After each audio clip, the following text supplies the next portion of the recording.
across the UK. On DAB+, on YouTube, on your mobile, and on your side. This is Talk.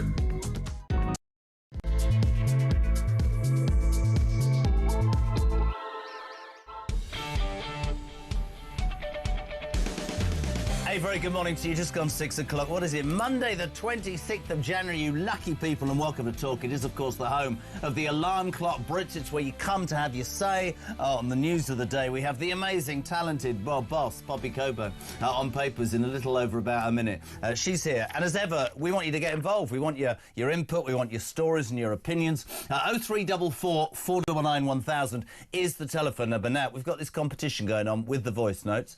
Of course, Christian is here in his suit. He looks very important today. I think he's off to court. He'll take your voice notes straight away, 0344 499 1000, and your text notes throughout the day, 87222. Start your message with the word Talk. Where do we start? Yes, there's a spring in my step because Labour MPs are, let's be honest, in open revolt this morning against Keir Starmer. You'll have seen and heard over the weekend Andy Burnham, the Mayor of Greater Manchester, decided on the deadline on Friday of 5 o'clock that he wanted to stand as an MP in that Gorton and Denton seat in Manchester, replacing Andy Gwynn. We discover Saturday morning the NEC, the sort of committee that runs, the National Executive Committee that runs Labour, of which Starmer's a member, voted 8-1 to not allow him. Their reason, which is interesting, is it's not fair to say to the people of Manchester, you need to find another mayor. That's very inconvenient. Oh, I see. Democracy is inconvenient, is it? And it's going to cost a lot of money. Now, there's so many theories about this, but one thing is absolutely true. If you look at every paper today, lame duck Starmer has only hastened his demise. Crash and Burnham, says the front of the Sun. Loads to talk about with Poppy on that. Your thoughts? I mean, they had Steve Reid, didn't they, the Communities Secretary, coming out and saying, this is perfectly acceptable. It's not a stitch-up. But I have a theory I'll share with you in just a tick. You know, we live in a country that seems to have lost any credence of knowing the difference between right and wrong. Shabana Mahmood, who's definitely playing a political game, she's going to announce this morning, the Home Secretary, the most sweeping overhaul of policing in nearly 200 years. And I mean, it's shocking. She's decided she's going to cancel non-crime hate incidents, and put more policemen and women on the streets. That's taken 200 years for some idiot to work that out, has it? I'm going to ask you today about your experiences with the police, because so many share them and they're not great. Plus, Crowborough, you'll know all about this, the military camp where 500 plus illegal migrants are going to be moved over the next few weeks. 27 moved into the site on Friday, and our own Samara Gill has been down there. Unbelievable package coming up, meeting residents and getting a real feel for what's going on. So those are the three main news stories. There's other as well, plus the breaking news, ladies and gentlemen. Don't play the breaking news thing. Britain is turning its back on cereals and turning to trendy snack bars and protein drinks. We are going to be asking in a light-hearted way, what is your breakfast choice? Christian's is a cup of coffee and 4 custard creams, and Damien, G-Spot, because we can never find him. I'm not even telling you what he said. 6:05, Poppy Coburn, good morning. Good morning. I need to just say, you are going hiking in South Wales after this show. Yes, I am. With your dad. This makes me sound like really active, you know, like up really early in the morning, driving over to Wales, then going to go hiking. I will be in the pub today. There'll be no walking today. I liked what you said to Christian just then, that the calorific changes that you make from walking are completely blown out the water because you drink beer all night. Every day's a roast dinner. Every night it's a nice bottle of wine and some beers. How far do you walk? I don't actually know the distance because it's uphill, which makes it seem a lot shorter than it. I think one time I looked at my phone and it said I climbed 400 flights of stairs. That's very good. Which is not very fun. There's only one way to start in your role as a major person on the Telegraph, the Daily Telegraph, screaming. There's the picture of Andy Burnham. Labour in revolt over Burnham's stitch-up. I've got a theory, but I'll let you start. Well, he's got a very plaintive face, Andy Burnham, hasn't he? I mean, he's kind of got the same curse of Keir Starmer in every photo that's taken of him. Yeah. He looks like you've just told him that his favourite puppy has died or something. But he has a very good reason to be upset. He's been blocked by Labour's NEC from standing in this big by-election fight. I mean, they blocked him for one reason only, which is he's made it pretty clear he wants to do a leadership challenge against Keir Starmer. And given how unpopular Keir Starmer is, not just within the entire country, but within the Labour Party, he would probably win that by-election. It's quite interesting, the setup of the NEC. We should share this with people. It's made up of 10. The Home Secretary, Shabana Mahmood, who I absolutely tell you is on manoeuvres, abstained. Yes. She went on camera, I think, before the vote and said, Andy Burnham's a tremendous politician and Keir Starmer's a tremendous politician and everybody's tremendous, and then abstained. 8 people voted against Burnham, including Starmer, including the chairperson of the Labour Party, Anna Turley. The only one that voted for him was the deputy leader, Lucy Powell, who's his sort of mate. We know that. And so Burnham at face value would go, you've done this to stop me coming into Parliament and taking you on. No, it's completely true. I mean, that is genuinely what they have done. I mean, Lucy Powell, they didn't want her in the first place. No. She was not Keir Starmer's choice of deputy leader of the Labour Party. I mean, at least with Shabana Mahmood, she has the excuse of saying she's the leader of the council, so, oh, well, can't vote, it's against procedure. But apparently she was being quite cunning, because originally they were going to block him on procedural grounds. I know they've said it's because of money and everyone in Manchester wants him to stay mayor. But there were reports to the press they were going to do an all women shortlist. Although it's the Labour Party. He could be a woman, though. Let's not be disrespectful. He's got a penis, he could be a woman. Why didn't he just put a dress on? I literally said Andy Burnham in a dress could have been, you know. There's a guy called Steve Reed, and to be fair, this sort of annoys me more than most things. I know Steve Reed. Steve Reed used to come on Drive Time Weekly with me. Since he became Community Secretary, as with other Labour people, won't even respond. Yesterday, he came out and he... Just have a watch. This is the Community Secretary defending the fact that, well, democracy isn't rife in the Labour Party. Have a watch, have a listen. Voters don't like elections that come mid-term. People voted in Greater Manchester overwhelmingly for Andy Burnham to be their mayor 2 years ago. For a 4-year term, he's only halfway through. Under the Labour Party rules, any mayor that wants to seek selection for a parliamentary by-election has to get permission first. On this occasion, the NEC has decided against it because it would inconvenience 2 million people who only voted for their mayor 2 years ago. I mean, I don't want to be rude, but these people are absolutely unbelievable. You look at that and you go, you just want to keep your job for 2 years, do you? Also, sorry, people don't like elections during their terms. Isn't this the party that has cancelled literally, I think, millions of people having the right to vote in their local elections on the most ridiculous fake...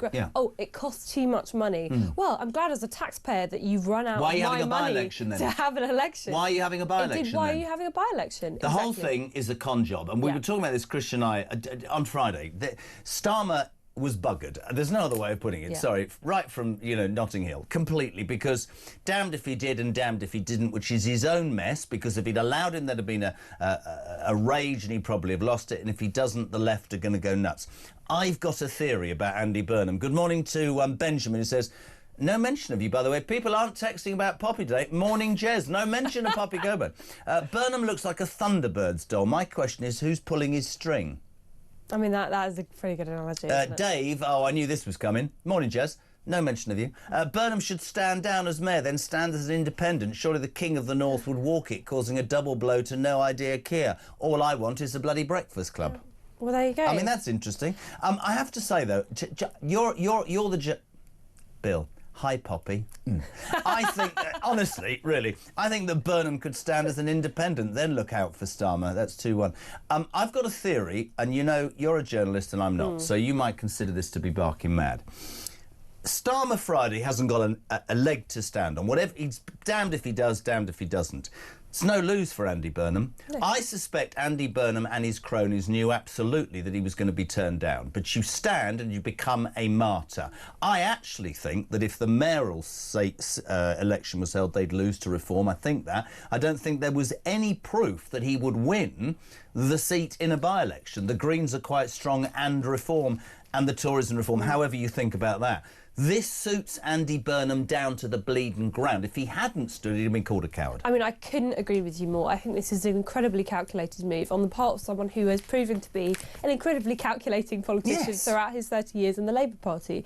I mean, I think you're right that there is no guarantee that he was going to win this by-election. The Greens and Reform are the two parties who are really in contention here. Wasn't Roman Polanski's son rumoured to be standing? His son? Zach Polanski. Zach Polanski's son? No, I'm just making it up because it just gets Here we go. This is the fake news. This is the fake news. You've got to watch out because you nearly got me there. Yeah, I know. Well, but what's going to happen here is that if the Labour Party loses this by-election, which I think is very likely, everyone in the party is going to go to Keir Starmer and said, you had a popular candidate in Andy Burnham and you didn't let him run and now we've lost this by-election. You're shambles. How can we rely on you? This is going to be ahead of the May elections as well, don't forget, because they're expecting it 6 weeks before the May elections. Everyone's going to go, if we can't even hold on to this by-election, we're going to get wiped out across the country. Which they are anyway. In the few elections that we haven't cancelled. Yes. And there's going to be more questions and more pressure on how do we get rid of Keir Starmer. I think for people like Wes Streeting, it's going to be the impetus to really get that leadership challenge going. Note that Wes Streeting this weekend, by the way, was defending Andy Burnham. Of course he was. Said that he had a right to run in this election. Of course he did. He's got a reason to want to say that. I don't think he knew. I think he thought he's not got a chance in hell of winning, but he wins as well. I think Exactly. the whole thing, the way the deck of cards have fallen, Starmer is boxed into a corner. Burnham is now a martyr, OK? Streeting allegedly has upwards of 200 MPs who are prepared to back him. If you're Wes Streeting and you've got one chance in life, if Burnham's not in Parliament, he will defeat Keir Starmer, right? And he'll become Prime Minister, I suspect. Or will he? Could it be Ed Miliband, who also apparently did a deal with Burnham to be Chancellor? And then there's Orange. It's fascinating. And actually, people always say to me, and you know more than me, that the Labour Party doesn't get rid of leaders like, like the Tories. But I think they are definitely going to... we've got a voice note already. I was going to say, hi, Poppy. Morning, Sean. Morning, Jeremy, Christian and Poppy. Sean from Leicester. I am en route to Bristol from Leicestershire. Please give me some good news, mate. Don't have me shouting at the radio all morning. Anyway, great show already. Catch you later. There's absolutely no good news. And having my first daughter was born in Bristol, and I've got some advice for you. If you do see grass in the middle of the motorway as you approach Bristol, it's not necessarily a dual carriageway. Burnham, says Bill in Cheshire, never trust a man who dyes his eyebrows and hair. Oh, are we talking about Burnham?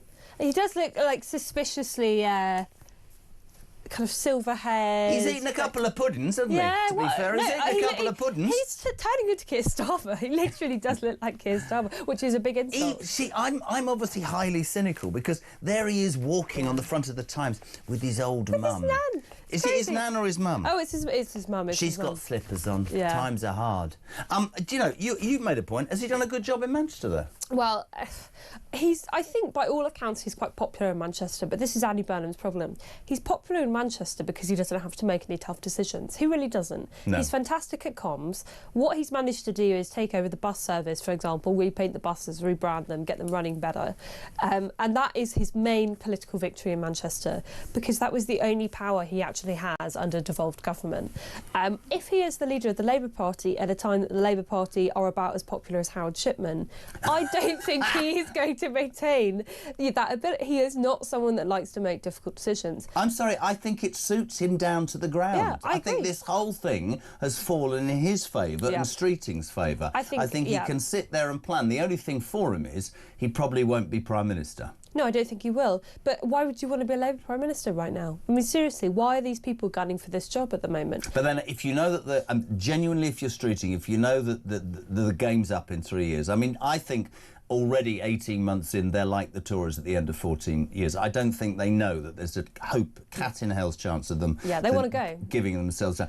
In the midst of all of this, though, ladies and gentlemen, let's just make your morning complete. Is this true? Have we got a latest Keir Starmer TikTok video? I don't know what this is. Gosh. I mean, does this respond to the Andy Burnham threat? Does this make the people of Great Britain feel good about themselves? I haven't seen it. Here we go. This is Starmer's latest TikTok video. Play. If I could do it, then why can't you? Get up and make it work. Ain't no way that I'm saying over this now or never. I'm picking it first. You can't tell me that I won't make it. Knew that I had the skills since birth. Grinding, came out the mud like Roddy. I had no body, I came from dirt. Still came fuck, I put in the work. Painting a picture when I write lyrics on cool. He's looking at a submarine, he's getting on a plane. What the hell is that baggage? I'm actually going to wet myself. Are you? Is that real? Is that real? That is genuinely... He's putting his glasses on, looking serious if you're listening on the radio, and then we've got sort of images of him on a plane, looking at some islands, probably the Chagos, it's waving goodbye. He's in a plane, showing they didn't push him out. He's cuddling Macron, that's slightly dodgy. Getting out of a helicopter, shame that the blades didn't take his head off, and then he's looking at a submarine saying, oh, where's my crab net? I've lost that. And then he's putting his glasses on That's again. an interesting backing song choice. I've never associated, like, a Do you know kind who of that drill is? rap song with... See, I don't know what that is. Drill rap. Yeah, yeah. So we could... So actually somebody could shout, come on, drill, baby, drill. That's what we need. This is getting worse by the minute. That is genuinely one of the most embarrassing things to see. But this is what the man is completely I mean, sorry, you're about to lose your job and you're making a video of looking at a submarine. You're making like a rap video edit of yourself walking around doing your job. Gary Phillips says, morning, Jez. No mention of you. It shows how low Labour have got if they're looking at Burnham as some sort of messiah. This is indeed the man that lost a leadership contest to the mad net zero Miliband. Not much of a bloody endorsement, is it? There you go. I mean, it is really interesting. And when you talk about political posturing, which is entirely what happens in all parties, it's who's got a piece of the who. And this isn't going to go away. This is not going to go away. Oh, hold on a second. We're going right for it this morning. Morning, Pauline. Good morning, Pauline from Salford, Greater Manchester. Andy Burnham, let's just say there was no guarantee he was going to win Denton Gorton. Absolutely no guarantee, because there's so much anger regarding Labour in this area, in the Greater Manchester area at the moment. I'm not convinced he would have won. So he's got the easy get-out clause with the not being allowed to stand, because he'd have been absolutely trounced by Reform. Interesting, see, and there's a Greater Manchester voter here. Thank you very much. Mark's in Norwich, isn't it? The front page of today's Mirror. Oh, is it somewhere here? I'm not really interested. I don't need to go to the toilet yet. Oh, here we are. Strong storm tactics. Labour civil war erupts. PM blocks Burnham's return as MP and derails any leadership bid. Mayor's supporters furious at move, but Keir loyalists back him. Daily Mirror, do one. Jezza, the front page of today's Mirror newspaper says strong Starmer tactics. This clearly implies that they think Starmer is a liar when he claims his decision had nothing to do with tactically keeping Burnham out. When the lefty Mirror is effectively calling our Prime Minister a liar, we can be pretty sure he doesn't have long left. Well, I think that this also just reflects how unpopular he is within the party. Again, I know he's unpopular in the country, but he's unpopular in his marriage, isn't he? He's the worst people manager, I think, that party has ever had. I mean, even his own loyalist MPs, I remember having a conversation with one of them who, even though they were making all the usual arguments for we don't want to get rid of our leader, give Starmer a chance, he won this massive majority, he admitted to me that he doesn't pick up the phone to him. He doesn't pick up the phone to his own loyalist MPs, who are quite small in number now. He doesn't bother picking up the phone to them. It's unbelievable. What does he think his job is? He seems to think it's to go on holiday. He is an over-promoted manager who's not particularly good at managing people. He is not cut out for this job, and I think, as much as I don't think Andy Burnham would do a better job, I can see why he smells blood. I can totally see why he thinks this is the time to undermine Keir, because it's true. I don't think she needs him. I think our Anne should stand. I genuinely think our... I think that... See, again, political... You see, all the games that go on in your head, suits Streeting, suits Burnham. Burnham's not getting into Parliament. Think about Rayner now. She was going to be his deputy. Listen, we'd love your thoughts on this. 0344 499 1000. Voice notes, get them in nice and early. Text 87222. Ben, Poppy, forgive me. I was premature with my Thunderbirds message. It was before you graced our television, looking gorgeous. I'm a proud gay man, but you, Poppy, could turn me straight. Wow. At 6:20 in the morning. Paul in Hitchy, morning, Poppy. I don't want anything, just messaging to annoy Jez. Love you, Poppy. Kiss, kiss. please be on every morning. Richie, hi, Poppy, you're looking beautiful this morning. Oh, morning, Jess. You brought this on yourself, you know this. Honestly, what is going on? Is this your friends? We want Starmer to stay. We don't want anybody in who could turn this rubbish government around. Starmer will see the Labour Party's demise, hopefully forever. Shane, honestly, I'm not even reading them out now. There's a sort of cabal of Poppy fans out there. She loves it, don't you? You brought this entirely on yourself this morning. It's lovely. I know it makes you feel better about yourself. Right, so Starmer, Burnham, he's a lame duck. Burnham's a martyr. Streeting, circling, Angela Rayner. It's fascinating. Do you genuinely, before we go to the break, do you think he will be gone before the year is out, Keir Starmer? Because it's never happened to a Labour... It just doesn't happen to the Labour Party, does it? I cannot see after... I think it will happen after May. I cannot see him surviving that. I think it's going to be an absolutely brutal wipeout for Labour. I think they're going to be gone for most of the country. And I just don't see how he recovers from that. I actually believe that Kemi Badenoch now has a pretty good chance of staying in, now that Robert Jenrick's out the tent. But Keir Starmer... I'd say 90% he's gone by the end of the year. Very fascinating. 6:22. So you're waking up to the news that the Labour is in open warfare, civil revolt happening. Keir Starmer boxed into a corner, blocks Andy Burnham. Burnham's now a martyr. Wes Streeting's apparently sort of circling, getting ready. The idea that the Labour Party think we're that thick. What did Steve Reid say? The people of Greater Manchester don't want the inconvenience of having to vote again. Really? I didn't know that democracy was inconvenient. When we come back, we'll talk about how the Home Secretary, who's also on manoeuvres, Shabana Mahmood, has decided, Pops, right, that the way to improve law and order on the streets and get the law back to where it should be is to avoid, what are they called, non-hate crimes, and concentrate on putting policemen and women on the streets. So great they finally figured it out 20 years later. Who bleeding knew, Sharon? Morning, Poppy. It's an absolute disgrace that the Labour governing body has blocked Andy Burnham from becoming an MP. It just shows how corrupt and selfish this government is, especially Starmer. Are they not supposed to be working for us, the British people, yet they continue to work for themselves? Andy Burnham is definitely no saviour. Don't be fooled. He's not as popular as you think up north. Also, this Greater Manchester mayor had 2 or 3 boroughs which are the original rape gang HQs, and his response, along with the local MP and cheerleader Lucy Powell to them over the years, has been abysmally bad. Not a good look and no excuses. The only legacy he will leave in Manchester are several high-end apartment and office blocks built. That's really interesting because, you know, the press will build somebody up. And let's not forget, before we go to break, he had a chance at the party conference and he balls down, didn't he? Humiliated. Literally, there's a great photo of him walking literally with his tail between his legs as Keir Starmer was giving a speech. So he's failed before. Let's not forget as well, he was outmanoeuvred by Jeremy Corbyn in 2015. So he's not that much of a genius. I know what it's like to be outmanoeuvred and be called Jeremy. 6:24, back in 3.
I was sat in the tent and he was showing me through photos of his phone, scrolling through. This was barbaric, horrific stuff. Blokes going through walls in vehicles and then jumping out and shooting everyone. You know, his WhatsApp picture was him with a mask on, with a gun like that. You're in a tent with this guy? I'm in a tent with this guy, and actually he's just showing me this stuff. I'm just thinking, this is not the kind of bloke you want to be coming to the UK.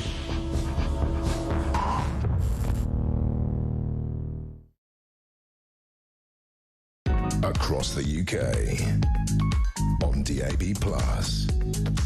on YouTube, on your mobile, and on your side. This is Talk. Welcome back, 6:25. We're live across the UK. This is Talk Breakfast, and the amazing Poppy Coburn from the Daily Telegraph is here.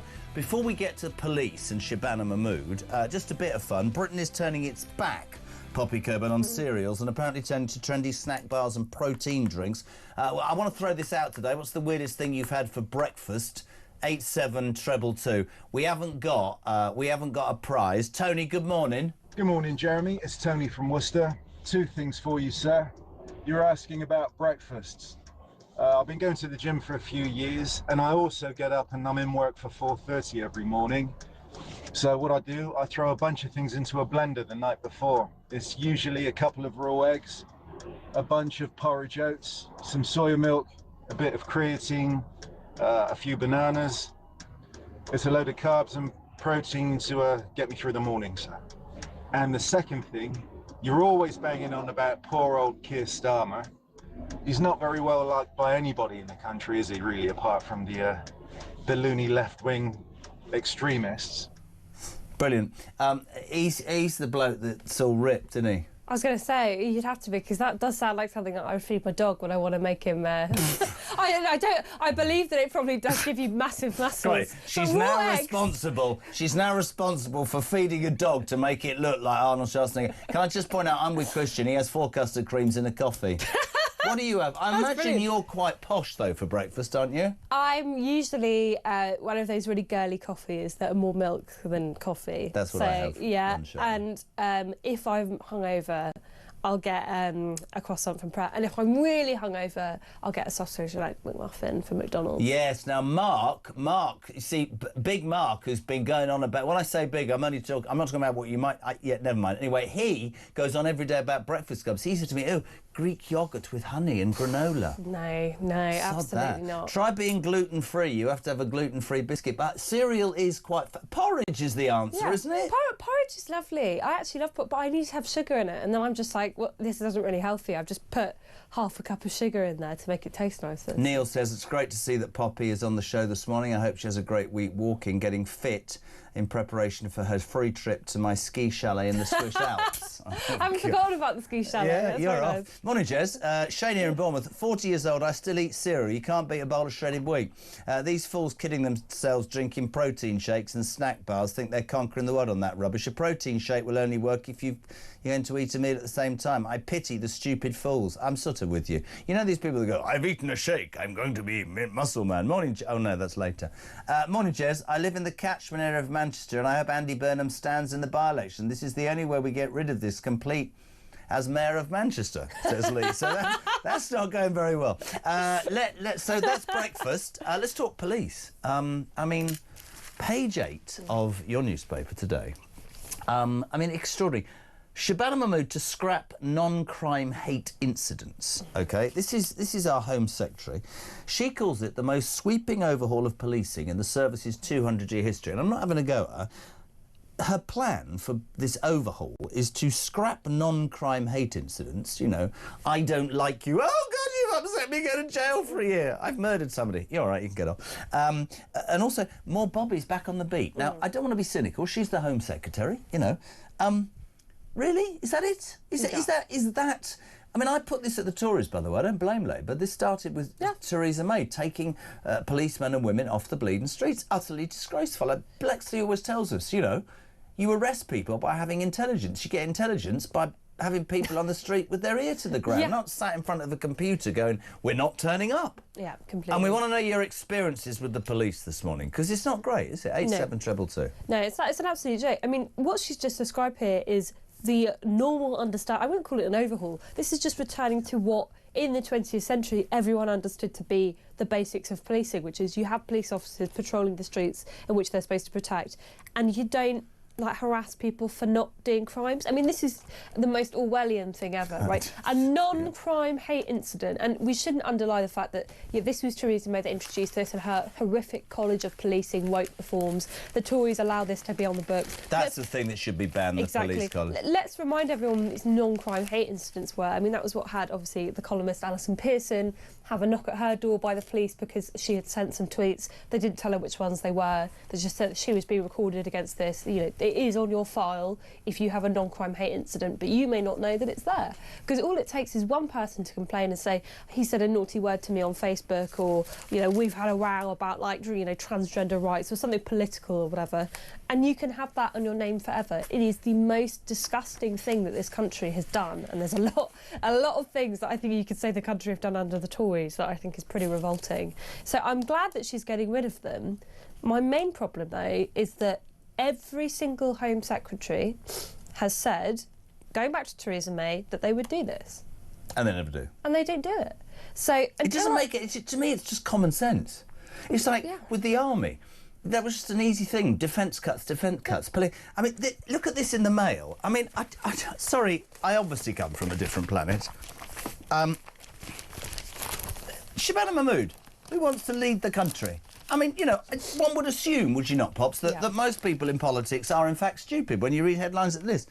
This is a mantra. Police must get to crime scenes in 15 minutes or face discipline from me. I mean, they should get there in 15 minutes. I mean, that in itself in the past would be laughable. They don't even turn up nowadays. Yeah, exactly. I would make that a priority of any government, is to protect the very people, right, that you're supposed to serve. I don't understand it. Well, I mean, you have to ask the question, for what crime? Because if you get burgled nowadays, they won't bother turning up at your house. If you have, I mean, like, getting burgled is one of the most horrific things that can happen to you, because it means your own house isn't safe anymore. You don't feel safe sleeping in your own bed, and the police don't treat it seriously. There's actually one area of the country, I think it was Surrey, that had 99% of all burglaries were unsolved. 99%. Well, I asked for police experiences. Morning, Jess, says Ian. My police experience was when my new car was recently stolen in the middle of the night off my driveway by two dudes in hoodies, right? Police response consisted of an email 2 days later saying the case was closed and a victim support leaflet. Victim support? Victim support leaflet. You just had your car nicked. What, is it, a bike?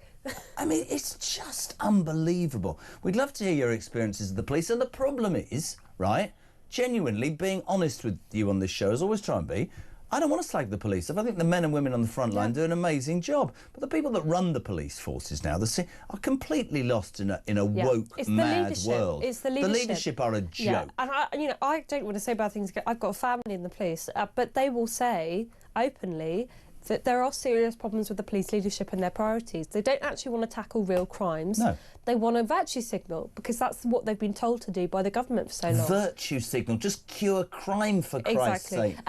It's frightening. I think I've said before to you, you know, I had an incident on the tube where some nutter was really harassing me and actually, like, tried to assault me, grabbed at my neck. And the police did nothing. Nothing. Yeah, I mean, he grabbed at your neck and the police did absolutely nothing. Neck, did nothing. I had a full description. I knew exactly where I was. I literally knew where I was. I knew the train. There would have been CCTV all over the station. Did nothing. They did nothing. They sent me an email, I think 2 weeks later, saying, due to insufficient evidence, complete rubbish. I'd given them all the information they needed. I was on the phone for 3 hours. We're closing your case. I mean, who are these people? What kind of job do they think they're doing? If an assault is not a crime that they're going to go after, what crimes are they going to bother to go after? Apparently non-crime hate incidents. So Mahmood is shocking us all today. We'll have more men and women on the streets, right? We'll try and turn up within 15 minutes, right? And stupid crimes are going to be thrown out, and we're going to concentrate on the real things. What's your experience of the police recently? 87222. Hi, JK and Poppy. Is she your daughter? No. No, she's not my daughter. What we need now is the High Court to tell Starmer that all elections should go ahead and he'll be gone by Easter. Do you know what Brian in Aberdeen's just said? Morning, Poppy. Talking of lame ducks, you frankly need to get yourself a better paper reviewer, darling. Enjoying your show, though, Poppy. Oh, right, I'm the paper reviewer now. I like that, I like that. Chagos, he's gone red. Chagos fiasco, what? So how come Herma and Starmer suddenly discovered the 1966 treaty? Where did they find it? Down the back of their Chinese sofa. That's true. That's another story about Chagos, which we'll talk about. Rogers in Hounslow, I actually said... This is genuinely true, and we haven't paid him to say this. I actually look forward to Mondays for the first time in my life. Thank you for your brilliant show. Do you want to just come on every morning? Can you just come on every morning at 6 o'clock? You'd be disturbing my sleep, but I would enjoy it. I love it. Well, we'll have a word. What does he say? Morning, Jezza and Poppy. New TikTok video with Starmer to me seems very war-orientated. I hope for many reasons that never happens, but if it does, we have Starmer for the duration. This makes Starmer calculated, dangerous and a dictatorship. Listen, I'm going to play it again, right, because I'm going to go with Mark in Croydon. Listening on the radio and Starmer's TikTok song nearly made me spit my bagel out and my pre-breakfast workout drink. Oh no, I'm having a fag. If you don't know this, right, this is brilliant, right? This is Keir Starmer in the midst of Burnham and the left wanting him out, most of the country wanting him out. I mean, every bugger wants him out. His response is to create a TikTok video with what sort of music? So like drill rap music. If you aren't going to listen on the radio, it's just got warships and him stood next to a submarine going, oh, that looks big. Have a listen, have a watch. Yo, if I could do it, then whack on you. Get up and make it work. Ain't no way that I'm sitting around this now or never. I'm picking it first. You can't tell me that I won't make it. Knew that I had this kiss since birth. Grinding came out the mud like Roddy. I had nobody, I came from dirt. Still can't fuck, I play in the world. Painting a picture when I write lyrics, don't call me a rapper. Sorry, I'm still really lost. Look, remember, someone got paid to make that. That is someone's job within the Labour Party to make that video. So there you go. That's not a joke. That is that really responds to everything going on in the country. You're not allowed to vote. Your taxes are absolutely all over the place. There's no police. I've been ridiculed internationally. I'm sorry your life's in the toilet. There's migrants all over this country. But I'm going to make a drill rap TikTok video. I want to pretend I'm P. Diddy. Right, we're talking Crowbar. We're coming back in 3. Dave, good morning. Morning, Poppy, and good morning to your assistants. It's Dave from Manchester.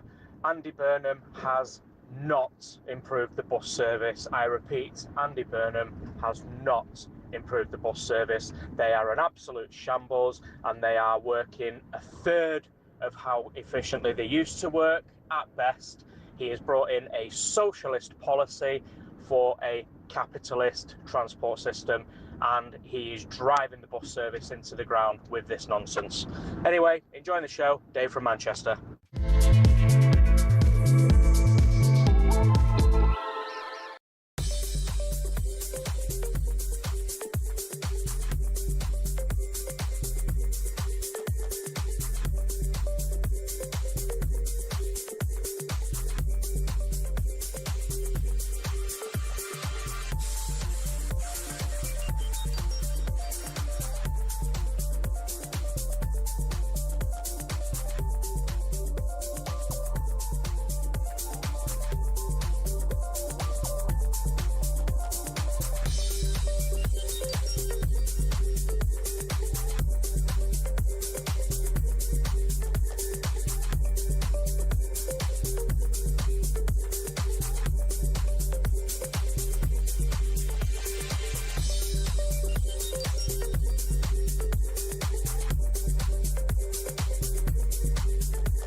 Across the UK, on DAB+, on YouTube, on your mobile, and on your side. This is Talk. Welcome back. Now, for all of you who think that Poppy Coburn is the answer to radio's future, we've just done a deal during the break, and you'll be delighted to know, for the man who said his Mondays are made, because Pops is here between 6 and 7, every week from now, and she's going to be here on Wednesdays as well, right? You're going to be sick of me. Monday and Wednesday, Poppy and Jezza from 6 o'clock. Dimitri, he says, my breakfast at 4 a.m. is an orange-flavoured twirl and a Zero Shark energy drink. Now, that's more like it. That's a proper not right, breakfast. Man. That's a proper breakfast. Is it? Yeah. Dan's in Kent. Morning, great show, Poppy. Starmer promised to stop the boats, and all he's done is stop the votes. Ah! Hey! I'm loving it. Jezza, breakfast the night before Chinese and my mum's homemade trifle. For breakfast. For breakfast. How bad? That's what my granddad used to do. He used to eat cold Chinese leftovers. Yes, it's true. Billy says, morning Jez, morning Pops. Do you know what? I don't care who the next Labour leader is. All they need to do is pack the boxes and get the hell out of Downing Street. Time for Farage to be on the march and sort the UK out. Kevin in Stafford says, Poppy, see no mention of me anymore. Yesterday morning I had a ham sandwich with a few pickled onions on the side for breakfast. There you go, traditional. Got protein. A pickled onion.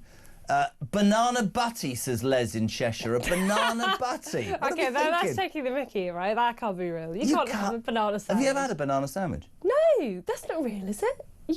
I've no idea. I'm looking through the glass at a man who has no. Christian's saying no. No, that can't be real. Banana and peanut butter, says Big M. That's true. That is actually quite tasty. Well, that's nice. It's just you would put it on bread. Sorry, this is a little secret. You know, like on terrestrial television breakfast shows, right? The first time I did Good Morning Britain didn't go down too well because I ordered a bacon sandwich and I wanted a cigarette before we started in the coffee. And do you know what they all sit there and eat? This is absolutely true. They're all as thin as whatever. And they have slices of apple and peanut butter, and during a break they sort of suck the peanut butter off the end of the apple and nibble a little bit, and they go, oh, have I put on a pound? And I'm like, give me a sausage sandwich for Christ's sake. We've got time for me to go out for a Marlborough Gold while this bloody advert's on. Hello to Mick, who says, Mayor Andy Burnham's legacy, crime-sodden Piccadilly cracky gardens. It looks like supercalifragilisticexpialidocious. Poppy's going to be here Mondays and Wednesdays. Let's get serious about something that has caused complete and utter fury. Crowborough, East Sussex, just a nice little town. This cadet camp has been there, I think, for not hundreds of years, but maybe 100 years. A couple of months back, the government announced that the troops were leaving, and this was going to be used as a detention centre for illegal migrants, they don't know who they are, to be brought in and to live in not the best conditions. And of course the local community were up in arms. We got Samara Gill, our roving reporter, and we'll play the bigger package later, but this is a tease of what she's bringing to the show this morning. This is her this weekend at Crowborough. Have a quick look. Hello from Crowborough, where the local residents are enraged with what has happened to their community nearly overnight, when just 27 single male asylum seeker illegal migrants were bussed into their military training camp. Behind me are local residents, people from all over the country. Shabana Mahmood has said that this is an effective way of getting rid of those expensive, flashy asylum hotels. But unfortunately, these people are still placed within the community. It's extraordinary. It's a great report, by the way. She's done a big report. You can see there's thousands of people on the streets with Union Jack saying these 27 that were bussed in overnight on Friday. And I had an argument with somebody at my house at the weekend who said it was unfair. They moved in, 540 in total will make it. This has been 3 months of marches. They saw a private GP by 9 a.m, the 27 of them. They got a brand new mobile phone by 11 a.m. I don't care if they get rid of me for what I'm about to say, right? That is taking the absolute whatsits out of every single alarm clock Britain, and I'll keep using it, who right now is on the way at work or sat in a queue. Why in the name of God are we going to work and paying taxes if you can come to this country illegally, Poppy, and be better treated? I'll try not to lose my temper because I think this is one of the most disgusting stories. The reason why it's so appalling is that the government, they know this, that they are actually putting lives at risk here. And that's not hyperbole. This is just a fact. They are putting these men, and they are going to put lives at risk. And the reason I bring this up is, you may not remember this because it was just one of many stories, but there was an asylum hotel that opened up in Altrincham. And that was protested against a couple of years ago. Do you remember that? It was a new Labour constituency. The new Labour MP got completely bowled over.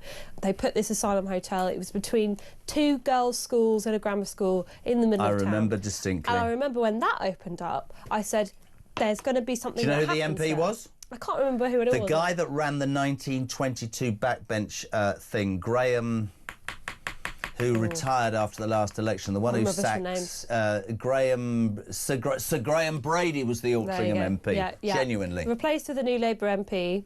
Anyway, so this opened up, and I remember thinking at the time, this is going to be a disaster because of where it's placed and because of who these men are. We know who they are.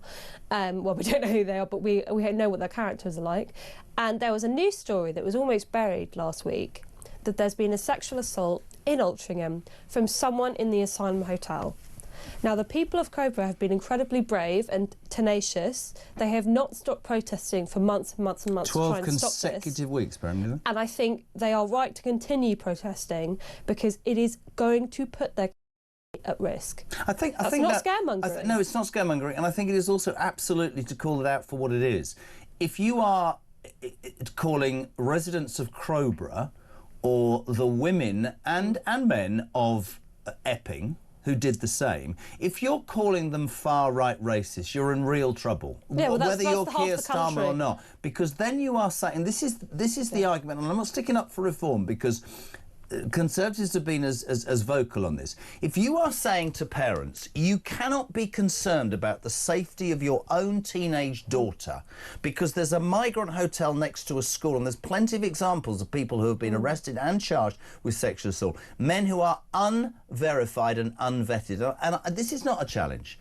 But to all those people who still look down the camera lens and go, it's these people's rights, they're coming from a...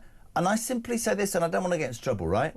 You haven't got a teenage daughter who's been sexually assaulted. You sit in your little ivory tower, probably in Islington. Respect what these people in the local communities want and expect. Well, can we also bring up Shabana Mahmood's ridiculous comment that she made, which is, we are closing the hotels to give... That was nearly a Starmer voice. No, we are closing the hotels to give them back to the local communities. People don't want the hotels back for the local communities. They want the hotels to not have asylum seekers in them. It doesn't matter where you put them. You can put them in, like, cardboard boxes. People still won't want them there. I think it's a bit like the whole housing argument, and I thought about this at the weekend. There's this obsession with, we need to build more houses, but we can't because of the green belt. Are you telling me there are not, just off the top of my head, an old disused army base not in a town on Salisbury Plain? I don't know. There's got to be areas where detention centres could be built that aren't four-star hotels, that do not risk, you know, people. I mean, I was listening to Samara over the weekend. She did a piece and she interviewed, I never listened, but I did, and this guy and his wife had worked all their lives and they brought down in Crowborough. And it just so happens that his lovely garden that they keep animals, I think, the bottom of it is now attached to this camp. And he said, I'm not trying to make it about me, but I'll never be able to sell this bloody house ever again in my life. And I've worked all my life. I was reading a report a couple of days ago about people who are now trapped in Crowborough. They cannot sell their houses. Terrible. Houses that were on the market before and had viewings. Then this asylum hotel was... You are literally trapping people in a dangerous area now, because that's what Crowborough is going to end up being. This lovely, leafy, rural constituency is going to become dangerous because these men are going to be there. It's genuinely criminal that a government could do this to its own people. I completely agree. Samara's report, fantastic. We'll do that later. But what do you make of this whole thing? I get so wound up. Somebody in my house at the weekend, it was my daughter's birthday, and don't you think these... No, I don't think these people should have their backsides wiped. I think these people should be deported. I think we should be looking after our own. Yeah. I'm sorry if people find that outrageous, but I don't think it is. Well, also, people need a reality check. Britain has been sliding, it's been declining for a very long time because of our terrible leadership. We can barely look after our own people. Frankly, we are not looking after our own people. And until we figure that out, I don't want any lawyers involved in government who are more concerned with the plight of the people on the other side of the world than they are with the people down the end of their own streets. Couldn't agree more. So much to talk about. The civil war in the Labour Party and Andy Burnham, the Home Secretary, saying the police are now going to arrest people. That's a shock. And what's going on in Crowborough? Hi, Poppy. And Jeremy. I was thinking over the weekend, especially with all the hype around Burnham, it reminded me of the Brexit referendum with its 17.4 million votes, and I can honestly see the next election surpassing that. I cannot wait. Margaret's in Yorkshire. She says, Jez, the problem is if you start to discipline the police, they'll probably all go off on sick leave through stress, which is actually very true. Sharon Miller says, I think Mahmood should be Labour's Prime Minister. She's the only one in that party that's got her head on her shoulders. Listen, she might be very good. I just personally think she's playing a clever game. I don't trust a Labour politician, but that's my... Amalia says, my heart is breaking for my beloved country. I don't understand what's happening to policing or the once world-renowned justice system. My son-in-law had a bottle smashed over his head a couple of months ago in Manchester city centre about 1:30 p.m. lunchtime. Simply, I hate this, it's going to drive me mad, for being visibly Jewish. He suffered injuries to his eye, which he still has. My son-in-law got a message from the police on Friday saying the case is closed. I'm literally, Jez, in shock. Disgusting. It's just... Oh, Matt, good morning. Good morning, Poppy. Matt from Cheshire in Warrington. Hiya, Jez. Forgot about you. So, yeah, Burnham, I reckon before Valentine's Day, there'll be a vote of no confidence against Starmer. The knives are out, the rat's in the sack, buying for blood. Starmer is a dead man walking. It's a soap opera that just keeps on giving. It's better than Coronation Street, EastEnders and Emmerdale all rolled into one. Great show. Have a good holiday, Poppy. Don't walk your dad too far.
Across the UK, on DAB+, on YouTube, on your mobile, and on your side. This is Talk. Welcome back, 6 minutes to 7. Matt Vickers, Deputy Chairman of the Conservative Party, on after 7 o'clock. Also, Richard Tyson, Reform. Reform have got a presser, a big press conference at 11 a.m. Lots of people are around going, ooh, what's that going to be? Well, we'll bring it to you on Talk. Poppy Coburn is here. If you haven't heard the news, if you're just waking up, she will now be here on a Monday and a Wednesday by popular demand. She's going to take this show over. Morning, Poppy. Morning, Jess, says John. This is terrible. My pregnant daughter was followed, then chased by a degenerate man in a Nottingham City car park at 8 p.m. just before Christmas. He came within a metre, one hand down his trousers, the other trying to grab her. Luckily, she was wearing trainers, otherwise he would have caught her. She only escaped when her family let her get into their car and phoned the police, giving the precise location of the man in the car park. They called the police and waited, and when no one turned up, they phoned again and were told that the police had driven past the multi-storied car park, seen no commotion, and had driven on. Her local police came the next day to take a statement and said that's typical of Nottingham City Centre Police. What a shameful indictment on these cowards, and chilling, as this character was still at large in the vicinity, free to attack other women. I bet the same cops are willing to arrest people for mean tweets and thought crimes, and it breaks my heart as a father. That's absolutely... That's so frightening. So bad, that is man. so... And that's the reality. It's like a horror film. Yeah. And if you're waking up today, the big news from Shabana Mahmood is she's going to change. The biggest change in 200 years of policing, scrapping non-crime hate incidents, getting more bobbies back on the beat. Do we believe it? This is a story I have to do before the end of the hour. Page 13 of The Sun. Thomas Grodfrey, great journalist. 13,000 pedos dodge prison. Like... Hugh Edwards. Nearly 13,000 paedophiles who hoarded child abuse images, just like Hugh Edwards and David Coote, have avoided jail in the past 5 years. How is that right? Yeah, I mean, I'm just looking at this little bar chart. In 2004, 52% of people were jailed. Now it's 17%. 17%. How can that be right? If you've got serious... I mean, as with Hugh Edwards, he had category... or the most high category of the worst images. Still getting 200 grand a year pension, right? I mean, seriously, how can we say we take child abuse seriously in this country? You know, have we really moved on from the era of Jimmy Savile if this is happening? It's frightening. Lorraine in Newcastle, my 80-year-old mother was knocked over by an idiot who was driving his electric bike at speed the wrong way down a cycle lane. It's a vanity project by Newcastle City Council. She ended up in hospital with a badly broken wrist. She has been told it could be up to a year to recover. She's still not able to drive. This has had a huge impact on her physically and mentally. She's 80. The police said they would phone back so they could make an official report. We're waiting. It's 4 months. Yeah, it's disgusting. That's terrible. But the thing is, people like that who are riding their bike on the wrong way, life is lawless for them. You know, they can shoplift. Absolutely. They can shoplift. They don't need to get insurance. They can have a souped-up bike. They can bump through the barriers if they're going on public transportation. They can harass you in the street if you look at them the wrong way. That's an 80-year-old woman. Yeah, no consequences. Burnham's everywhere. Kitty, good morning. From Kent here. I love your Monday show, and it's really good that you've got your guest Jeremy on. Just wanted to make a comment about Burnham and Starmer. Really, they're two cheeks of the same. Both vying to be the left cheek, really. And they're both a disaster, both hate our country, and I think both protecting the same demographic. I can't stand either of them, and neither of them deserve to be Prime Minister. What was the bleeped out word? Should we have a little competition?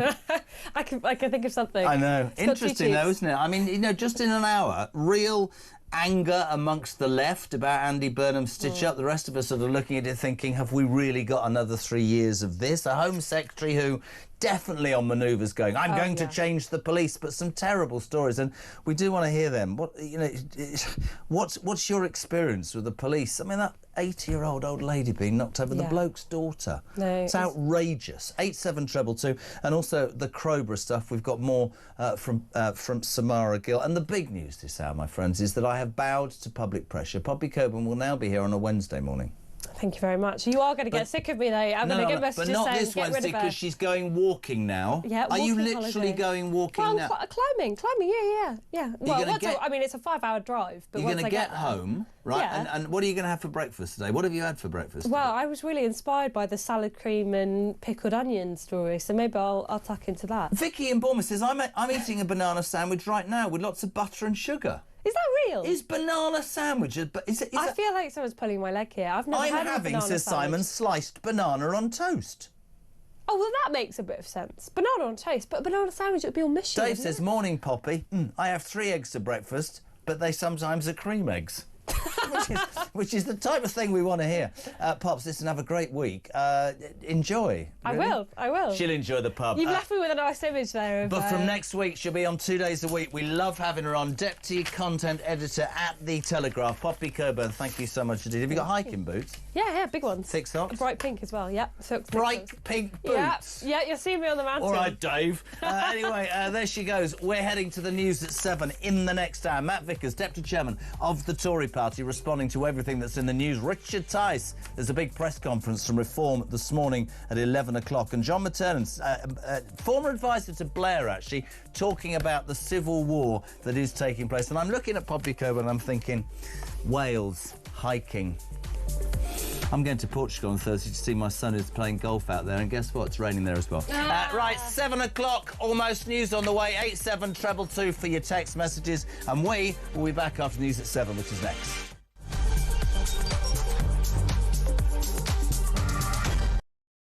We reject!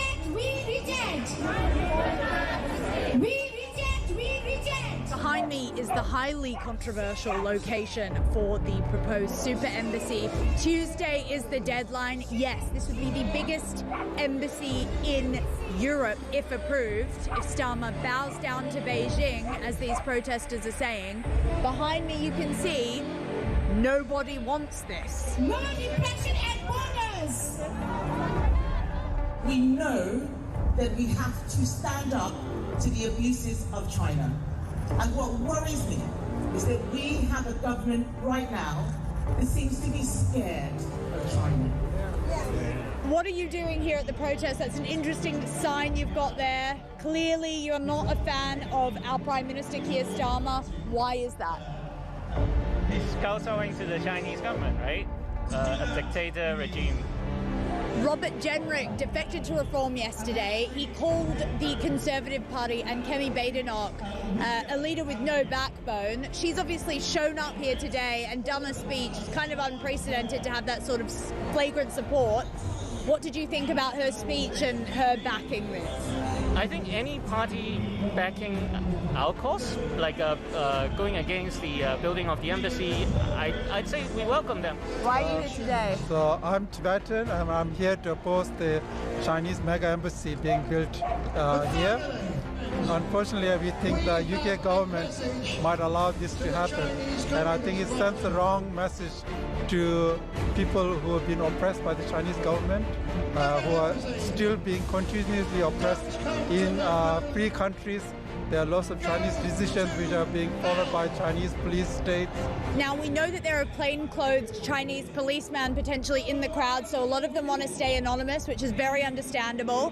Why are you here today? Because it's very simple. It's no mega embassy, and this is absolutely unacceptable because this is a very peak area, and I don't think any one of the country they will have choose one of the peak area, prime area, and make it to their one of the I think it's the biggest embassy in Europe. So this is absolutely unacceptable. This government is engaging with China confidently and pragmatically and challenging them. Across the UK, on DAB+, on YouTube, on your mobile, and on your side. This is Talk.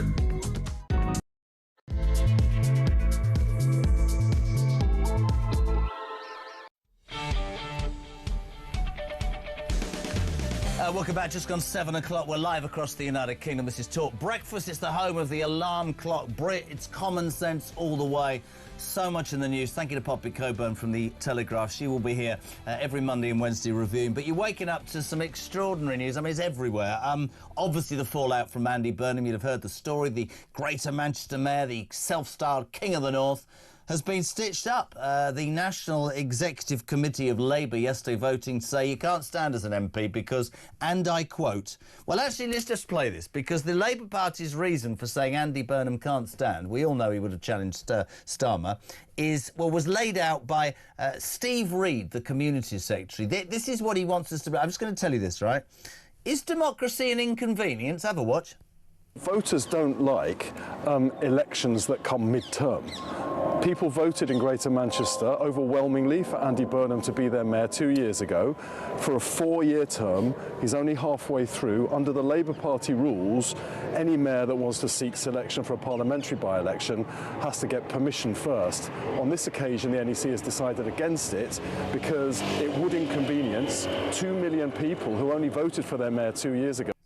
I'm sorry, I thought that was up to the people to decide, but you talk about inconvenience of voting, Steve Reed. That's why you cancel elections and don't give people the right to vote, do you? Extraordinary. You're waking up to that. There's all sorts of connotations, right? Starmer's cornered. Wes Streeting's clapping because Burnham's not in Parliament. And Burnham's probably really happy because he's become a complete martyr now. You're also waking up to the story that the Home Secretary Shabana Mahmood is today going to announce the most sweeping overhaul of policing in 200 years. I woke up, I thought this is going to be brilliant. Her answer is to cancel non-crime hate incidents. You're horrible. Oh, God, I'm under stress. All right, and put more bobbies on the beat. It's taken 200 years to come up with that idea. Plus, our reporter Samara Gill down at Crowborough, where those protests over the weekend gathered still further force. 27 migrants moved into the site on Friday. New phones, a GP, privately, of course. Another 500 plus to come. People are outraged. So much to talk about. Let's kick this hour off with Liam on policing. Morning, Lee. Liam from Macquinson here. My experience with the police has been absolutely awful. A few years ago, I was sexually assaulted by a man in Manchester, and they caught the man, don't get me wrong, but they said to me, don't bother going to the court because he'll get away with it again. And I was like, what do you mean again? And they said, he's known to us because he's done it before. Have a good day. I mean, some of the stories that we're hearing this morning about how the police are letting people down. I'd love to hear your experience. We heard from the 80-year-old lady who got knocked over and has broken a hip and won't probably recover for years. The police have never got back. The man whose daughter was attacked in a multi-storey car park. The police have never come back. 0344 499 1000. For those voice notes to Christian, please, and text to 87222. We'll say a very good morning to a man who might be the Deputy Chairman of the Conservative Party, but also has the policing brief. Matt Vickers, good morning. How are you? Oh, God.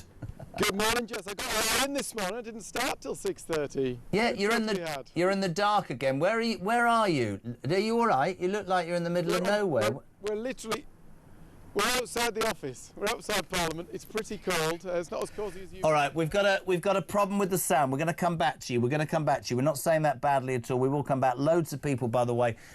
This is interesting. Loads of people. Liam in Bolton. Morning, Jez. I have family in the police. Lots of stories going around of woke junior officers making formal complaints and in some instances arrests against their own superiors, leading to dismissals and sacking. These Generation Z recruits will spell the end of the police service in this country. James Hill, good morning. He says, I'm in Exeter, regards the police being useless. Jez, my wife's car was hit in a retail car park whilst parked 6 months or so ago. The hit and run incident was reported to the police as there was £1,000 worth of damage. It should have been an easy one to solve. The car park was littered with CCTV cameras. Instead, we've heard nothing, and we had to cough up £1,000 to get the damage fixed. It's utterly pathetic. It is letting us down. This is Dunk in Salford. He says, Jez, so Keir self-harmer won't let Burnham in the House of Horrors. What a shame, because he's useless and we might have cleaned up Crackadilly Gardens in Manchester with a new mayor. I think Poppy should stand. Brilliant. The other light-hearted... Are we trying again? We're going to try... All right, let's go back. Are you back now, Matt Vickers? Hello? I'm back. Can you hear me? I can now, you see. This is what happens, you see, with your party. As you sink still further in the polls, the ability to pay the electricity bill is going... No, I'm joking. Matt, can we start seriously? Before we talk about the Labour Party, can we talk about Shabana Mahmood? The Home Secretary will announce this morning what she's called the biggest sweeping overhaul of policing in 200 years. She's going to scrap non-crime hate incidents, hurrah. She's going to get more bobbies on the beat. She believes, if you read the Mail, that the police should be there in 15 minutes. Now, you know I put a lot of this at the door of Theresa May. I think it's been a disgrace, and I think the College of Policing is a disgrace, and I think there's senior police who are responsible. But some of the stories already this morning, mate, are an absolute national shame from people who would expect, with what they expect, the police to be there to protect us. And I'm sure you'd absolutely mirror that, right? Yeah, I mean, appalling stories there. Absolutely, entirely unacceptable that people do not get the response they need from the police. There are police officers out there putting their life on the line for us. Sometimes the way they're managed, sometimes the way it comes across means we do not get the results we expect, or indeed the results we pay for in our taxes. But this is another top-down reorganisation. Is there opportunities to improve the way that we police? There definitely is. Is a top-down reorganisation going to have consequences on frontline police? Potentially, and actually removing, well, axing 42 police forces and turning it into 12 takes accountability that bit further away. Is that a bit further away to hold them to account? So there's questions about that. There's questions about what... This is a 10-year project they're proposing. They're not going to be in office in 10 years. These things, 10 years to deliver, what does that sort of uncertainty mean for policing? But the reality is this is just a big distraction from Labour's appalling record on policing and crime. They've been in office 18 months. We are 1,300 less police officers on the front line. Police forces across the country this year facing a £500 million shortfall. They've decided to let dangerous criminals back out onto the streets early, and the end result, everyday crime like shoplifting is on the surge. It's up 13% since Labour came to office. It's not acceptable. Everything's going the wrong way. There are concerns that this is a distraction. We wait to see the details. Tony from Newcastle, and I'm going to put this to you back because I think it's really interesting. I wouldn't be surprised if it comes out later that most of these crimes are not being investigated because the police think Rotherham don't want to upset certain groups, think of the rape gangs, but that's the world we live in now. It's absolutely insane. Why are police not policing and looking after the people who live in this country? You can't disagree with this. We've got to a point where, you know, wokeism or trying to do the right thing by people who it shouldn't be done to. I mean, have you seen that? I mean, I've got to get this. It was in the news. I know it's semi-dark and we know each other. The story in the Mail that I've just read was highlighted in the news. 13,000 pedos, Matt Vickers, right, are walking free. They haven't been put in jail. And in many instances, judges have said, well, they've shown good character, so we shouldn't jail them. Good character, looking at images of young children. They should be locked up, man. What? We seem to have got any semblance of what I call common sense. It's gone. Gone. Yeah, I mean, that is a disgusting. When you think that the most dangerous people around who could do real harm to youngsters being allowed to walk free, it is disgraceful. But then again, what is happening? There's less police on the street to investigate this. We reached a record high under the last government. For all the things that the last government got wrong, we had a record high level of police. There was more police on the streets than ever before. Labour have come into office. They've smashed that.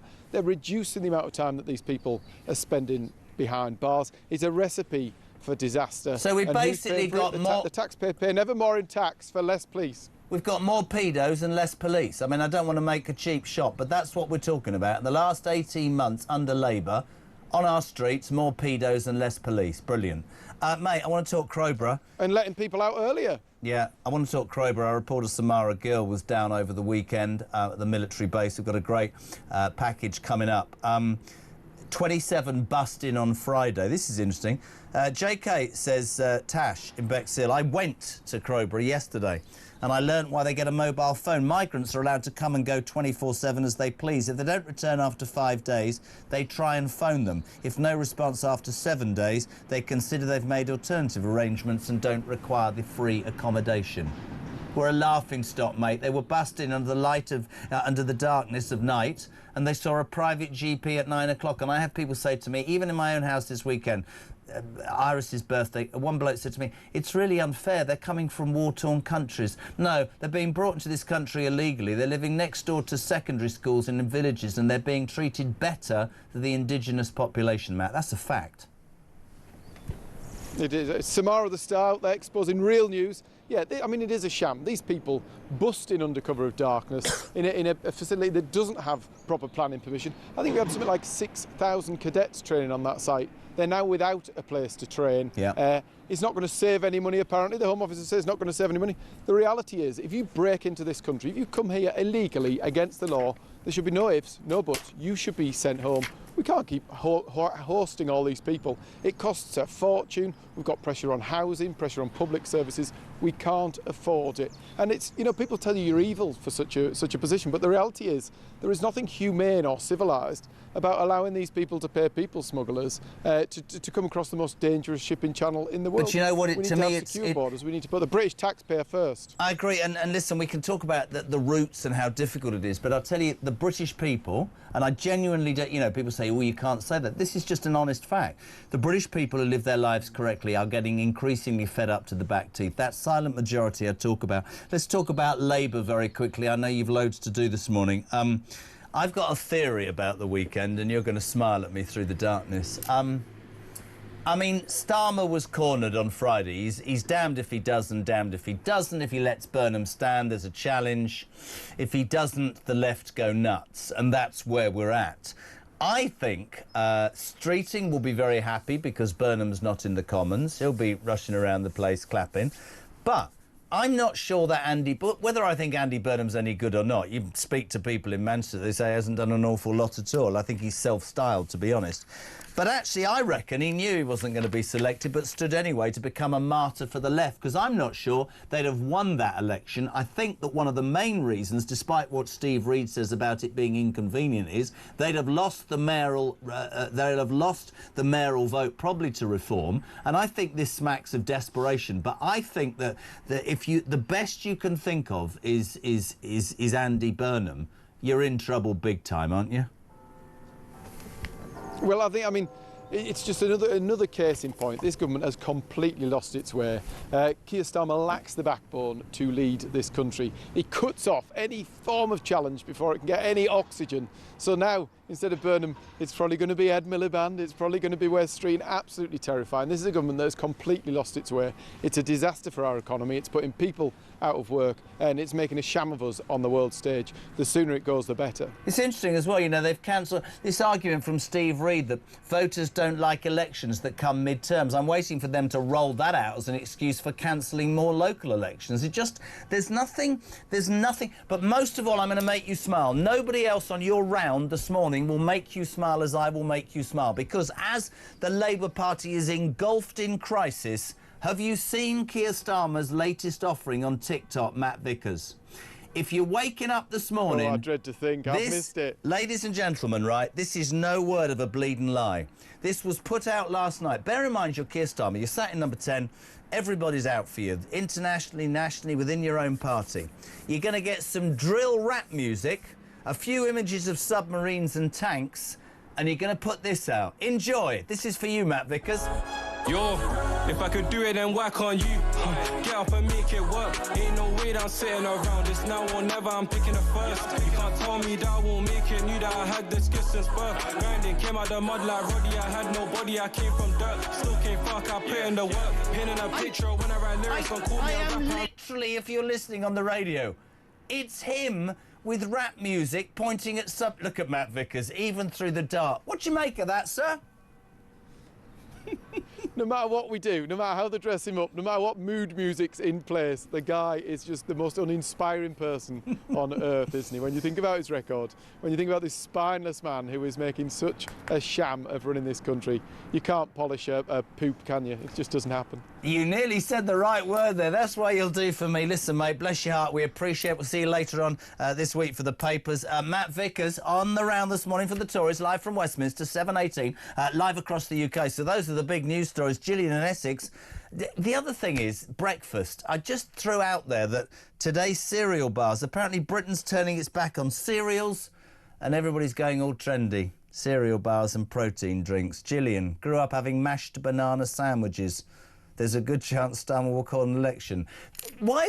People are so nice to contact us. Grew up having a mashed banana sandwiches. I think there should be a general election. Great show, says Carl in Shrewsbury. The problem we have here is that if Starmer goes, it won't be Burnham we'll get. It'll be Ed I can't eat a bleeding sandwich militant, and God knows who will replace Rachel Thieves. We've got to be careful what we wish for. Maybe, but are we really? Roderick. Or Rod. If migrants are being put in an army camp, they shouldn't be allowed out. Process them and deal with them accordingly. There's no need for them to leave that camp whatsoever. Maybe that would calm the residents, although I have massive amounts of sympathy for them. Jez, you are a similar age to me, and I cannot believe you've never had a banana sandwich. You're posh, you are. Is the posh next guest ready? Is my posh next guest ready? No, he's not ready yet, no. Paul Griffin, I have a lot to say, but we grew up on bananas on toast with Gran in the 70s. Fabulous nutrition, no sugar and no cereals. Many, many people. Lots to talk about. 87222 on the text. Richard Tice, the Deputy Leader of Reform, next to talk more about their position. They've got a big press conference at 11 a.m. I wonder what that's about. Morning, Lisa. Good morning, Jezza. It's Lisa, who is from Canterbury, but at the moment sunbathing in Goa. Still have to watch the news because it's quite unbelievable, really. I'm following the Crowborough protest as it's very near my old town. What I just can't get my head round is the fact that these people are illegal. You know, we could take that word, illegal. And this is an organised event by the Home Office to pick them up secretly in the night time, thinking nobody's going to notice. They are part of this corruption and illegal process. It's horrendous. Words fail me, and I don't think it's ever going to stop. I really, really don't. I fear for my granddaughter. She's only 4, bless her. I'd rather that we all just left the UK. It's really gone down the pan. Thanks, bye.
across the UK, on DAB+, on YouTube, on your mobile, and on your side.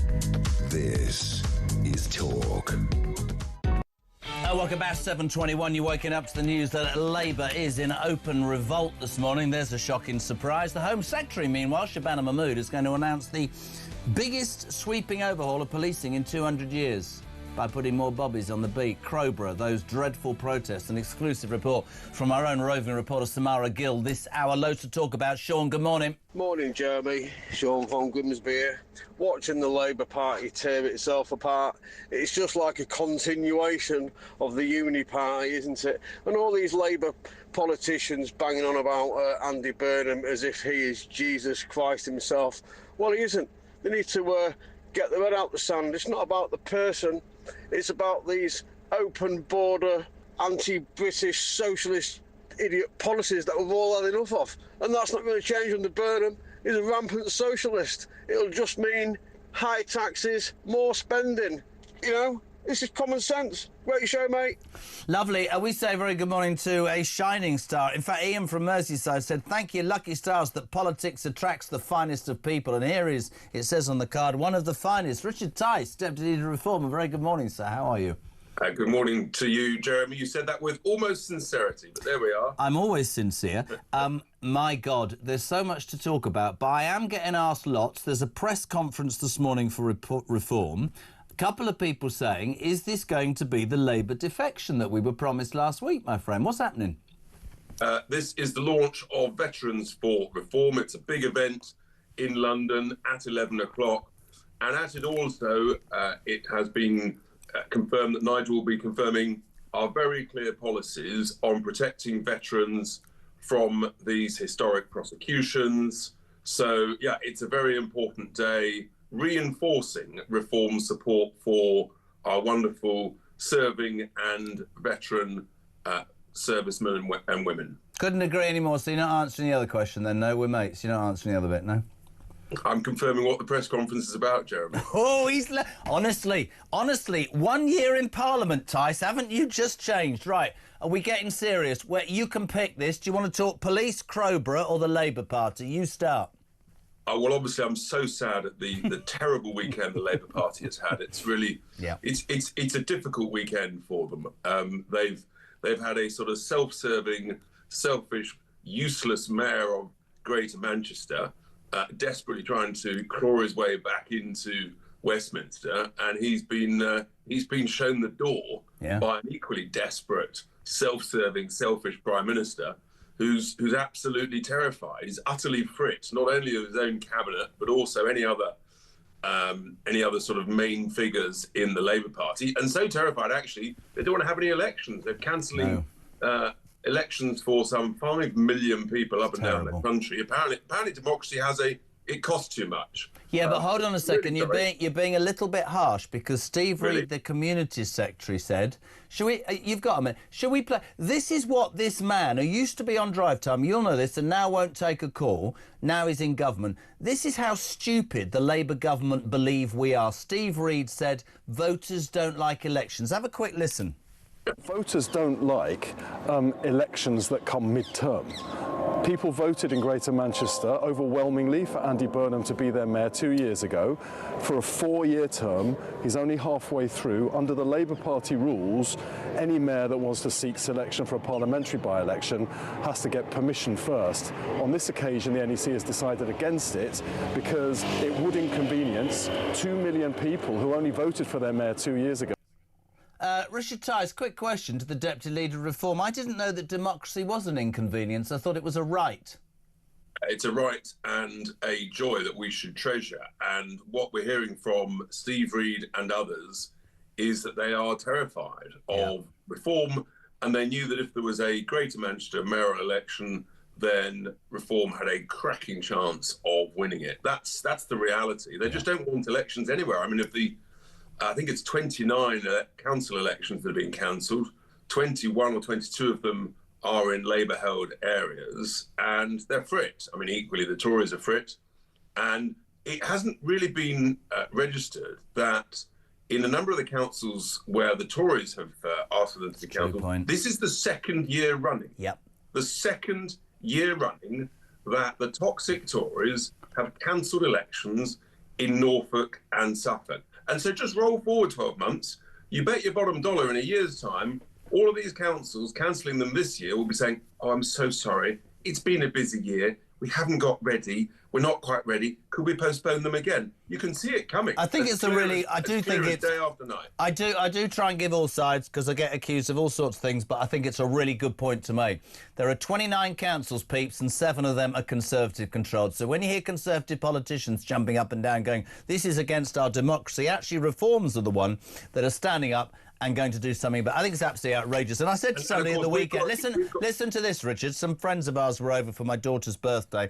They live abroad. And I said to him, can you imagine, like if I'd said to you 20 years ago when we were a lot younger than we are now, that the government of the day would ban you from voting, would ban a certain age group from what they could read, say or see, that would raise your taxes to allow unvetted men to come into our country who are perhaps and have been proven to be criminals to the detriment of local communities. You'd have a government saying the rights of illegal migrants in Epping are more important than those in the local community. You would look at me and you would go, that's a bloody dictatorship. What's gone wrong with the United Kingdom? And I think it's a really good point to make because it's some of that is disgraceful. And you've not read out, adding to the list, that you would ban jury trials. Yeah, yeah. Anyway, the good news is, Jeremy, we have got a judicial review which is being heard by the judges in the High Court on the 19th of February. And Steve Reed, who you just showed there, he wouldn't confirm to me in the House of Commons last week that this supposedly rules-based order government, that they would abide by the ruling of the judge. He refused to confirm or deny. That's what we're dealing with here. It's unbelievable. Let's talk quickly about the Home Secretary if we're talking about the government. I noticed old Shifty Mahmood abstained in the vote against Burnham, went on the BBC and said he's a nice man, then went on somewhere else and said Starmer's a nice man. She's obviously on manoeuvres. She's today decided, and this makes me laugh, the biggest sweeping overhaul of policing in the service's 200-year history. I'm going to scrap non-crime hate incidents. I'm going to get more bobbies back on the beat. But Richard Tice, this morning in the newspapers, every newspaper and on the news, we have 13,000 paedophiles walking free in this country, right, who don't get put in prison, right? We've got it is beyond me. If it takes 200 years for somebody to go, oh, I'll tell you how to deal with crime, let's have a few more people on the street getting some intel. Nobody believes this will make any difference at all. They believe it's that, don't they? Just talk. It is just talk, and we keep hearing this about putting more bobbies on the beat, but where is the actual evidence that that has happened, whether it's under this regime or the previous useless Tory regime, which is why they were thrown out. So let's see, shall we? But you know, this sort of reorganisation of all of the police forces into mega forces. Well, I think we know from the performance of the Met and the failings of the Met leadership that bigger is not always better. So, and they've got to provide the evidence. Yeah. There are serious question marks as to how Police Scotland has succeeded compared to its predecessor forces. They've got to provide the evidence to convince the British people, because otherwise it'll just be an excuse for poor performance as they're organising doing this reorganisation. And there's a certain, there's a sort of confidence in your local police force. In my constituency, Boston and Skegness, part of the great county of Lincolnshire, everyone knows it's Lincolnshire police. And we don't really want to be told what to do by a centralised East Midlands police force in Derby or Nottingham. It just strikes me, and maybe I'm old-fashioned, but it just strikes me that, you know, they are at the very heart of a country that I used to be proud of, which is that you knew that if the law was broken or your property was entered or stolen, you were stolen from, that the police would be there. For my Home Secretary to say my aim is to get somebody there in 15 minutes, I think that's our bloody right. I think there are certain things the government should do for its people. One is to protect its borders and to protect our property and our rights and whatever. And listen, some of the stories this morning, Richard, are just... They break your heart, because you just think we're not asking an awful lot, and that's where I talk about the silent majority. Can I talk about Crowborough and bring that in? Samara Gill's done a great piece of work we're going to play before. A 12th consecutive weekend that the locals have marched, and I know that Starmer would be happy to label this as, sort of, the far right are out in force. No, this is fathers and mothers, people in the local community saying, you bust in 27 overnight, in darkness, you got them a private GB and a mobile phone, you're bringing another 500, what about us? But what hope have these people got, Richard, when Keir Starmer challenged the law in Epping and said that the rights of migrants were more important to his government than those of the local population? Where does that leave us? Well, these demonstrations, peaceful, law-abiding demonstrations in Crowborough, are they're a real testament, actually, to a community getting together and saying, this is not right, this is not fair, it's not just, and we're not going to tolerate it. And weekend after weekend, and cold in the rain, they're standing up for everybody on this outrageous decision just to sort of dump a whole load of migrants into an army camp. They've already thrown out the cadets, no security whatsoever. No. So these characters can just sort of roam the streets, disappear. I mean, it beggars belief, the level of arrogance and incompetence and utter dismissal of local communities. We've always been very clear that these people, they are invading our country, they have illegally broken into this country, and they should be detained somewhere very remote from any residential communities, whilst they are processed within a matter of days and deported back where they came from. Do you, when you're out and about, because, listen, I unashamedly agree with everything that you've said, and I'm not going to apologise. I have a right to an opinion. That doesn't mean it changes the way that I broadcast. But did you meet anybody who still goes, no, these people, they've come from a war-torn country and they have rights? Because somebody said it to me in my own house at the weekend, and I'm going, sorry, what planet are you from? These are criminal single men. There isn't a woman or a child in sight. They come here to take advantage of a soft country, and in many instances, they attack our people. And if that is not totally fundamentally wrong, it's not far right to call that out. It's just fact. It's fact. And when you actually see what's going on in northern France, on the coast, as these illegal migrants prepare to cross into the UK, you see the violence, the illegality, the guns, the knives, the gangs. Yeah. You wonder who is organising what, and what is the objective and the motives of so many of these people. It's actually terrifying. Yeah, it is. It's actually terrifying, and the real data, the real information, is being hid from us in terms of some of the crimes that are being committed. I think the government know exactly what these people do. I think this government is completely fixated, be it giving away the Chagos Islands, destroying jury trials. I think this government is fixated on a socialist policy. They don't actually care too much what the British people think. I don't think they're proud to be British. I don't think they put British people first. That Chagos deal is all about looking good on the international stage, and yet the irony, Richard, is that this Prime Minister is probably the most humiliated internationally of any Prime Minister for decades. And that's the point. Complete misery at home. We feel like we're second best at best. And internationally we're laughed at and we've become almost inconsequential. I mean, you do. I mean, somebody said to me just now on text, I wake up every day and I hope it's going to get better. But he said, I'm beginning to lose complete faith. We've got another 3 years of this crap.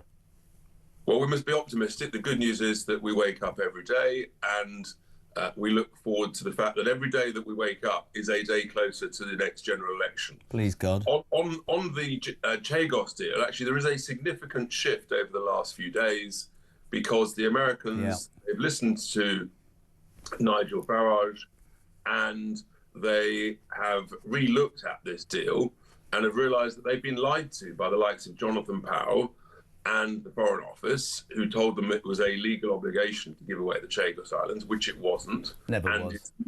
And they're very angry at Starmer and this government. So there is every prospect that this deal is now at best being delayed, at worst being delayed, but at best may be completely and utterly cancelled, at which point the question is, who takes the accountability and responsibility? Who resigns from the absolute shambolic humiliation of the UK in this government presiding over the worst property deal ever in the history of mankind? I've got a new phrase for you. You know, I'm always out to help your career. Starmer hasn't stopped the boats, he stopped the votes. Do you want to use that? I like that. That's very good. Also, you're a political strategist and a consultant. Well, when you're the Chancellor, and I've seen your money clip. TikTok video. Have you seen Starmer's new TikTok video? No, I haven't seen this one. I try and avoid watching Starmer. I've got to do it. I've got to do it. No, Richard, right. Oh, by the way, before I play it to you, because I'm going to a break with it and I'll let you go. Pete says, can I congratulate Richard Tice on his engagement? Where's the ring? Look, patience is a virtue, Pete. For Richard Tice, the Deputy Leader of Reform, to the break with, this is our Prime Minister's idea with all that's circling. This is him with a drill rap TikTok video and a submarine. Enjoy, Mr. Tice. Ta-ra. Have a watch. Yo, if I could do it, then why can't you?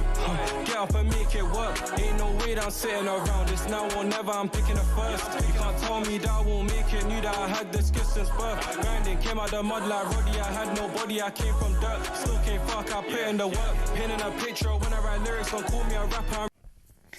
Richard? I'm shaking my head. I'm speechless. What the hell? I mean, honestly, it's words fail me, and that doesn't happen very often, Jeremy. One final question. I didn't realise this had just been told this. Robert Jenrick is set to be unveiled as Reform's Shadow Chancellor within weeks, beating rivals Zia Youssef, Shadow Home Secretary Richard Tice, to get a beefed-up new portfolio combining energy and business briefs. Is this true? Any comments? Patience is a virtue, Jeremy. All will be announced by Nigel in due course, and it will be very exciting, trust me. The Shadow Foreign Secretary also expected to be named Nadeem Zahawi, Tory defector seen as a front runner. Goodness me, you'll need somebody to train your would-be MPs and councillors every Wednesday for a while. Mr. Tice, we love you. Lovely to see you. Nice to have you on. Thank you so much indeed. Richard Tice, Deputy Leader of Reform. What is it, 22 minutes to 8? Quick call. Let's go to Birmingham. Lillian, you're on Talk Breakfast. Good morning. Morning, Jeremy. Hello, love. Hello. Don't stop me because I'm on a roll now, right? OK, love. All right. Right. Now, the police on the streets. Yes. They can't even protect a Christian march. Never mind putting them on the... I thought they was already supposed to be on the streets. And as we're going to... he thinks we're going to go to war. There's not one family in this country that's going to put their kids to support this war. Let me tell you now, I've got a good idea to get rid of these illegals. Send them to war. Let them earn their keep. Let them pay the price. Why should we? And we're already at war in our own country, aren't we? I couldn't agree more. I love having you on. Are you OK today? Yeah, I'm just wound up again, you know what I mean? But, and these Palestine protesters, listen, every single one of them should be unmasked. Oh. Let them have their masks took off them. Apparently they went to Wormwood Scrubs at the weekend. Quite a lot of these Palestinian activist protesters with the people that aren't eating, the hunger strikers, to show their solidarity. I'd have put them all in a room and not given them any food. Talking of which, you know, I said this morning, Britain's turning its back on cereals, apparently, and turning to trendy snack bars and protein drinks. What does Lillian have for breakfast in Birmingham, mate? I have sugar on toast. Sugar on toast? Yeah. Why? I've had it all my life. What about marmalade? Why are you having sugar? I do have marmalade as well occasionally. Whereabouts in Birmingham, Lil? Where are you from, love? I'm from Borsley Green. It's posh there. You know I spent a long part of my life in Birmingham. I love it. Listen, yeah, I know. I love you, mate. Tell everybody to make it talk. All right, our kids. Thanks for tuning in. 22-8. This is Talk Breakfast. Back in 3.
across the UK. On DAB+, on YouTube, on your mobile, and on your side. This is Talk. Welcome back, 18 minutes to 8. Can I just say a very good morning to Chloe Armstrong. She opens as Sandy in Greece on Thursday in Newcastle. She's going to be a superstar, and her dad, Rob, is taking her to school. This is how good he is, and then he's moving house. Morning, gang. Newcastle, my second home, God's country. What is it? 18 minutes to 8 o'clock. We're live across the United Kingdom. Talk Breakfast is on, and you're waking up to the news that Labour are in open revolt this morning. Keir Starmer and the NEC blocking Andy Burnham's attempt to run for as an MP in Gorton and Denton over the weekend. The left are against him, the right, everybody's against him, but a man who's no doubt going to defend him, former advisor to Tony Blair, John McTernan. Good morning, sir. How are you? I'm well. How are you? God, I'm all right. You know how it is. I'm doing all right, my friend. We would have different political beliefs, but I trust you as a man to be honest. It's a bit of a what's-it show, the Labour government and the party at the moment, isn't it, my friend? Well, look, you look at the opinion polls, Labour has lost half its support in the opinion polls since the election in July 2024. So something's gone wrong. What's gone wrong, John? What's gone wrong? A series of self-inflicted mistakes, in my view, taking women to fuel payments, not lifting the cap on benefits, or keeping children in poverty, a whole range of things. So many good things, bad communications, long list. But in the end, Labour has lost its way and needs to find a way back to connecting with people. And that, I think, is the opportunity that's been missed in this by-election selection. Andy Burnham is a successful politician, a popular politician, and is he? Whenever you're in a pub with him, people want a selfie with him. Can you name any cabinet member who you were in a pub with that anybody say, I'd like a selfie with them? No, I can't. But let's get serious a minute, because many people, and I want to get both sides, many people would say he is the potential saviour. There were rumours over the last couple of weeks that he'd done deals with Angela Rayner, with Ed Miliband. Obviously, blatantly, when you see a Steve Reed saying they don't want to inconvenience 2 million voters, I didn't think democracy was an inconvenience. The Labour Party, you said, needs to reconnect. I'm not sure that's utterly at all possible. You've got this, as I said, you've got this leader in number 10 who doesn't apparently even deal with the people that he likes anymore, the MPs. He's got the left up in arms about what's happened. You've got Wes Streeting and other people around the cabinet table, rightly, I think, rushing around plotting. But, John, here's the question that nobody will answer me from Labour. Do you believe that this man, Keir Starmer, has proven that he's got the ability, the nous, the DNA, to be Prime Minister? Because even your own supporters are saying this man is the worst example of a Prime Minister. And I'm not sticking up for the Tories debacle, but, I mean, he doesn't seem to get anything right at all, John. The thing is, he gets a lot right on the international stage. Does he? Well, if you look at the way that when NATO was challenged about its spending, it was Britain that first increased spending to a higher rate of GDP, and now committed to the 3.5% plus.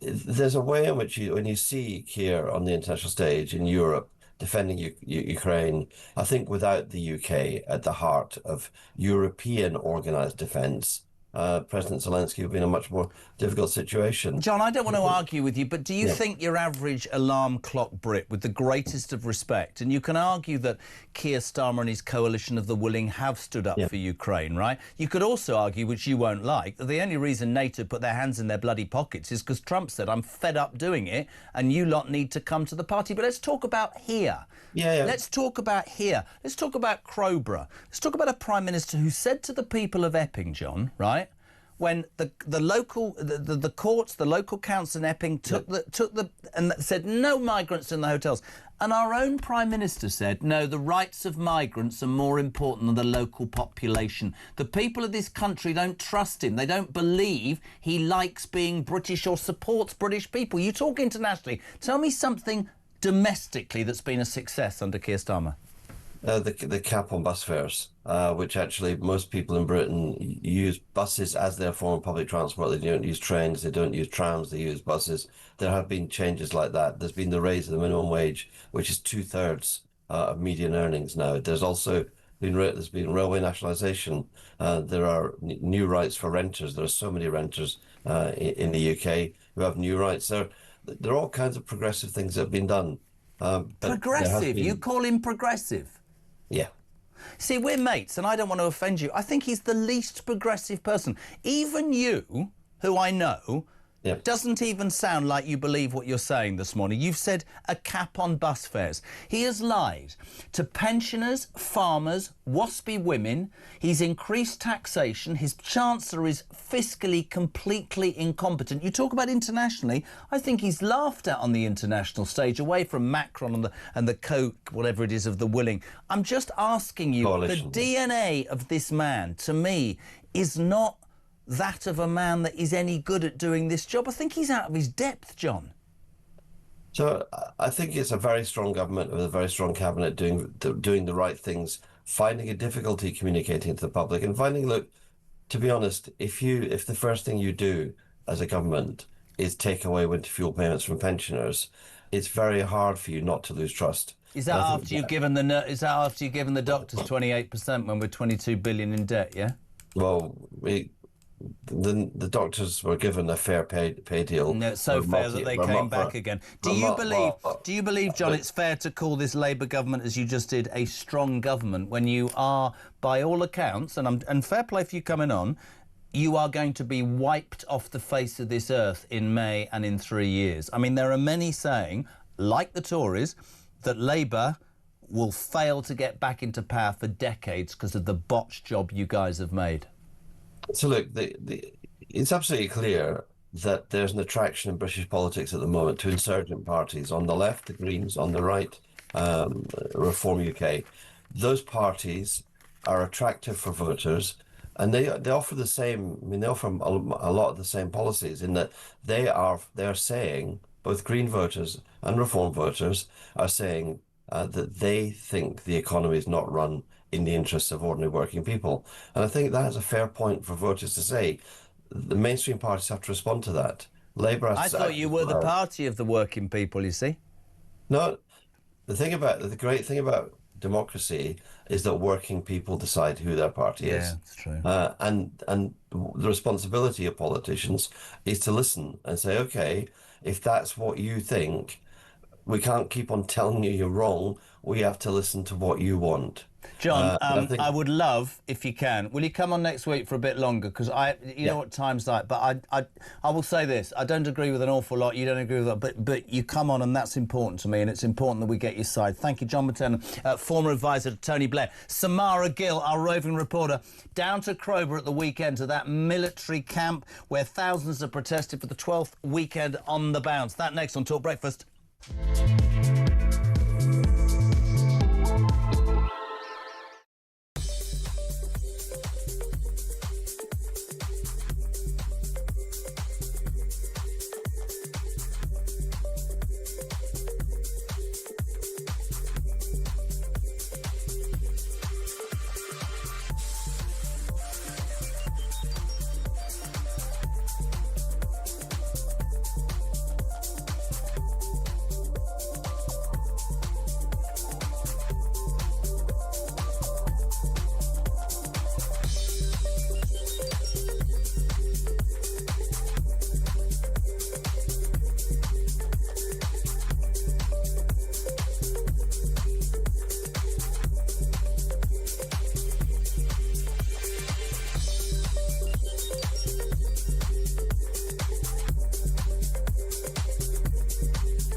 I'm Mark Dolan. Join me every weekend from 6 a.m. for the stories that matter to you. We talk politics, we talk news, we talk entertainment, we talk about everything that affects your life. There's only one place to start your weekend, the home of common sense. Talk Breakfast on Talk. 6 a.m. to 10 a.m. every Friday, Saturday and Sunday here on the home of common sense.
Across the UK, on DAB+, on YouTube, on your mobile, and on your side.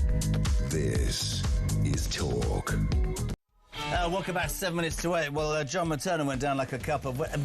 Neil Barracroft, the cap on bus fares, that's the first thing he comes out with, says Neil in Halifax. The cap's risen from £2 to £3.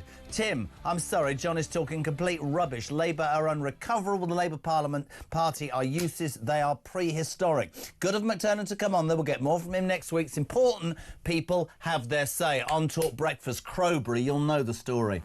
Thousands protesting for the 12th consecutive weekend. Locals marching saying, hold on a minute, you're bussing in 550 illegal, unvetted male migrants to put them in a camp that was used to train soldiers. They're allowed to come and go as they wish. 27 arrived on Friday. Saturday morning, 9 a.m, a private GP. 11 o'clock, a brand new mobile phone. To say there is consternation and anger would be an understatement. We sent our roving reporter, Samara Gill, at the weekend. Have a watch, have a listen. Hello from Crowborough, where the local residents are enraged with what has happened to their community merely overnight, when just 27 single male asylum seeker illegal migrants were bussed into their military training camp. Behind me are local residents, people from all over the country. Shabana Mahmood has said that this is an effective way of getting rid of those expensive, flashy asylum hotels. But unfortunately, these people are still placed within the community. The whole town is very afraid because these are unvetted men from countries that are, the government warned us not to go to. We don't know who they are. We don't know their intentions. So we're all very worried. We're worried for our young children. We want them to have the freedom to be able to go out and play. Obviously the elderly, shopkeepers, everyone's concerned. I've got an 18-year-old daughter and she gets the bus opposite the camp. Do you feel safe for her? No, so that will have to stop. Right. We'll either have to wait with her or take her to wherever she needs to go. The reason I'm here today is because I live in Crowborough and my family, I've got a wife and children, and just worried about, my wife walking to work and my sons, walking about. Anything can happen. Can't hit that nowadays and age, or what's going on, what's happening in this country. So I'm just concerned and frightened, We've been betrayed. So why the people in power? There's no risk assessment. This is, and what's happened and what's going on is criminal. It is criminal. That they should be in prison. These people, for treason. It is treason. It's going against our culture, our nation, our history, everything. It exceeded my expectations in terms of the numbers of people that came out to Crowborough today. I mean, it was absolutely fantastic. There was support from other towns, other communities, because of course Shabana Mahmood has threatened other communities, and she said they're going to open site after site after site. Well, I would hope that if she's going to try and do that, she learns some lessons about the way she's done it in Crowborough, because this is not finished. We are not finished objecting to this plan. We would urge her to reconsider. And whatever she does, she needs to talk to the people that she's imposing these things on, because it's unsustainable to do that. People have to do what they think is right for the safety of their families. Elsewhere in the community, we're seeing mothers driving their children to school now, whereas previously they were walking. Right. You know, and that's just one of the small community impacts that the lack of consultation has resulted in. You know, we don't know what the Home Office is doing to keep us safe or to address residents' concerns, because they haven't come here and spoken to us. They come down, obviously, as a pink lady to come and support Crowborough. I think it's very important what the government are doing here in the barracks. I think it's very disrespectful to our armed forces, to our veterans, to this community. If you had a direct line to Keir Starmer and Shabana Mahmood, what would you say to them? Look after your most vulnerable first. It's your priority to look after your vulnerable. If they're bringing illegal immigrants into a camp in the dead of night, why are they doing that? Are they doing that because they think it's right to do that? No, they're doing that because it's disingenuous, it's dishonest, it's covert, and they're trying to keep the reality away from the local community of what they're actually doing to us. We've now got to the end of the entrance to the camp, we've got cameras, we've got police drones. I mean, it's turned into a very oppressive environment for the residents. It's like a cloud that's come over this community, and it's appalling. It's totally unacceptable what they're doing to us. Great work from Samara. She'll be with us after the news at 8. Listen, when I first started at this radio station, somebody said, oh, what's your monologue going to be? I've never written anything in my life. And I simply want to say this. If that is what we've come to as a country, we are in severe trouble. It is not far right or racist to say that our local communities, at the very least from their government, should expect to be safe, to be looked after. And if you allow men to come into your country are unvetted, you are in trouble. Loads more about that after the news today. After John McTernan, Johnny said this. Nearly. Morning, Jez. It's Johnny in the van.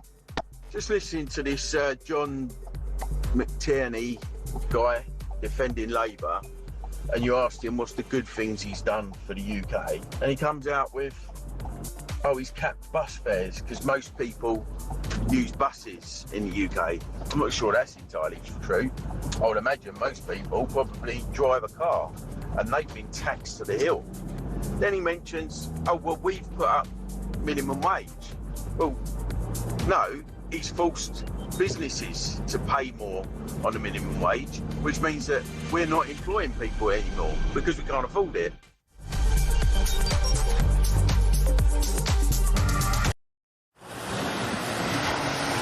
Libya has become a major transit route for refugees and migrants from sub-Saharan Africa, and many of them come through Libya dreaming of getting to the UK, particularly from Sudan, where there has been a civil war waging for the last 2 years. And those asylum seekers or economic migrants who make it from Sudan to the UK have a 99% chance of being given leave to remain. So I spent several hours talking to immigration chiefs here in Benghazi on the east side of Libya. The Libyan National Army has a very good grip on the immigration problem, albeit fighting against a huge crisis with limited resources. There is a very, very clear process of giving people proper health checks, the life-saving care that they need, and then working out where it is exactly that they've come from. Their message to the UK is that you are fueling this problem. You are effectively advertising a great new life for people from sub-Saharan Africa. They actually said, you know, what do you think happens when a guy from Sudan comes up through Libya and makes his way all the way to the UK and gets put in a luxurious hotel and provided with everything? And make no mistake, it is a perilous journey. We see it from the end point. We see the channel crossing as the dangerous bit. But actually where these journeys begin is in the hot desert. Many tens of kilometres have to be covered on foot by these migrants, and as many as 1 in 4 do not make it. That means bodies in the desert. The Libyan authorities are having to recover bodies in the desert. About the UK and how much awareness. Please understand the scale of what we are dealing with here with very limited resources. Once again, you know, people come in from charities, from NGOs, they use warm words, and the authorities here told me the only thing that we ever get is maybe a few toothbrushes and some nappies for the babies.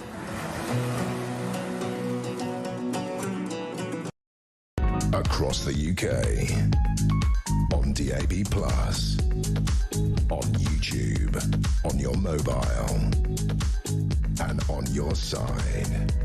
This is Talk.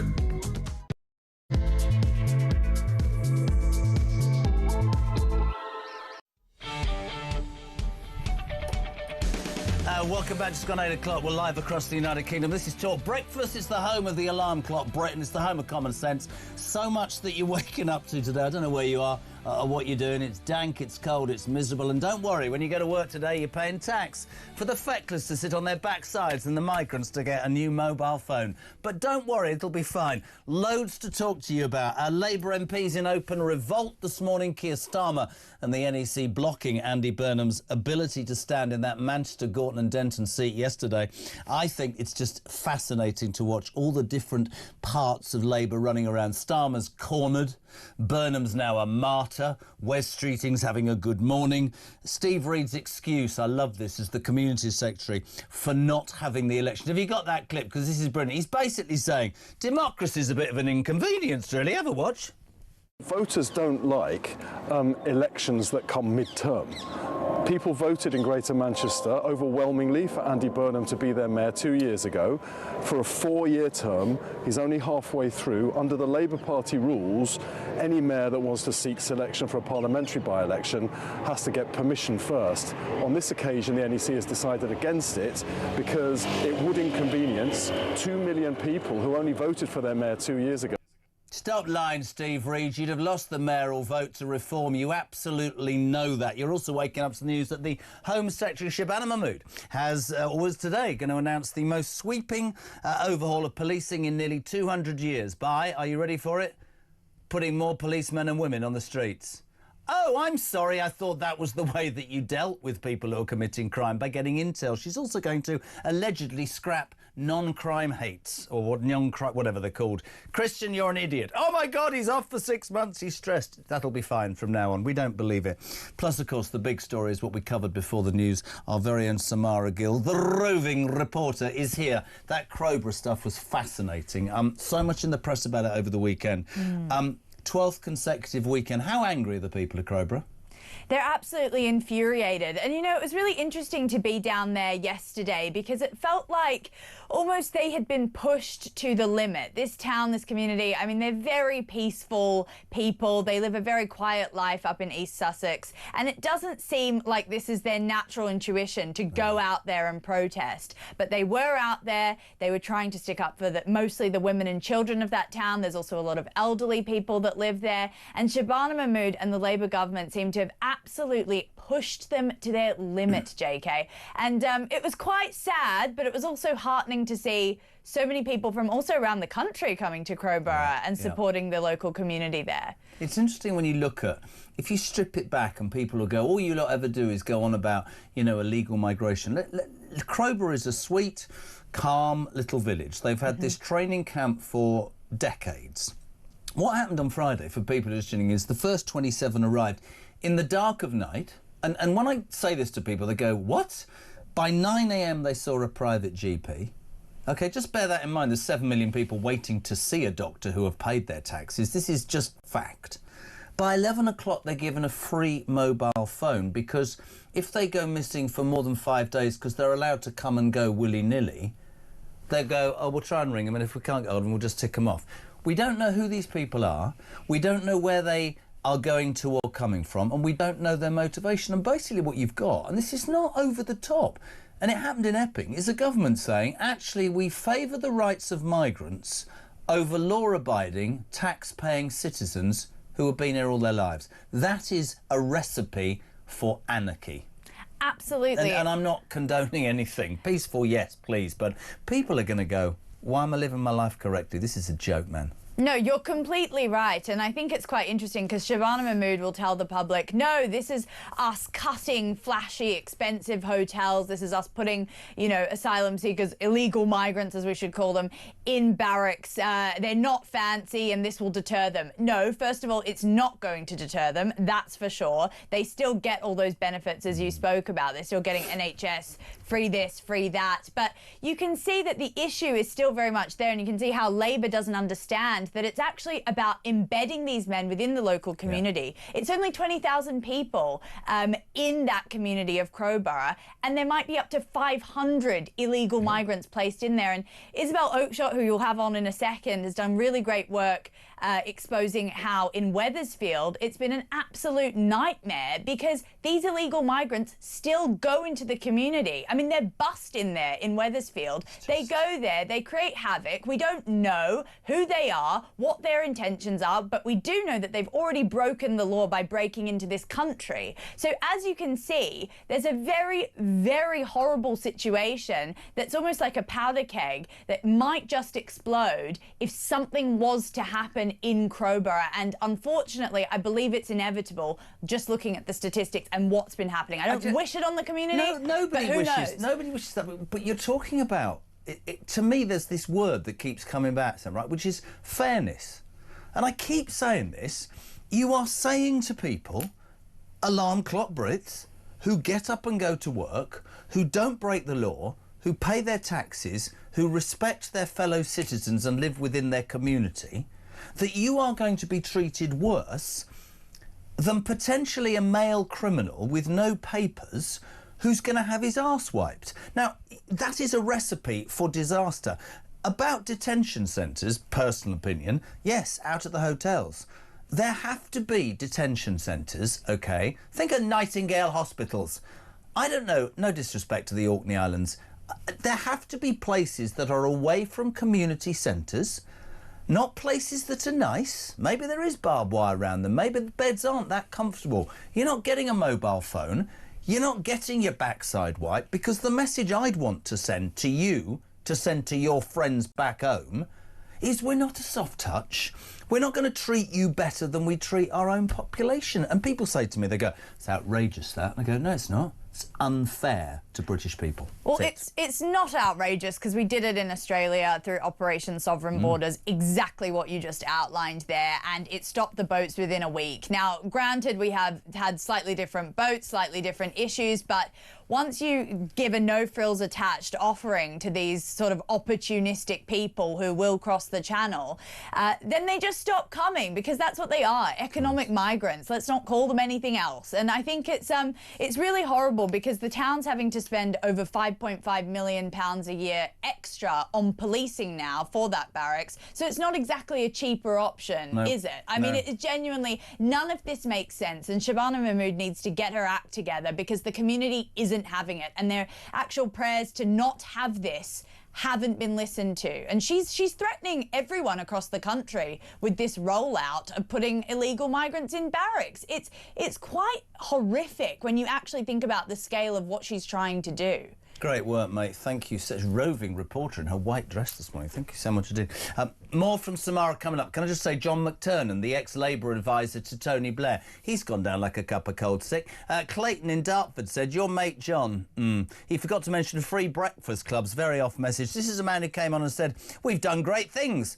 We've cut bus fares. Margaret in Birmingham says, what planet is he living on? Bus fares? And Starmer's taken a wrecking ball to this country since day one. He's weak and he's incompetent. Sarah, good morning. Good morning, Jeremy. It's Sarah from Croydon. Just listening to that chap who was the Labour Party advisor for Tony Blair, and when you asked him what achievements they've made, and the first thing he comes up with is a cap on bus fares. Is he kidding?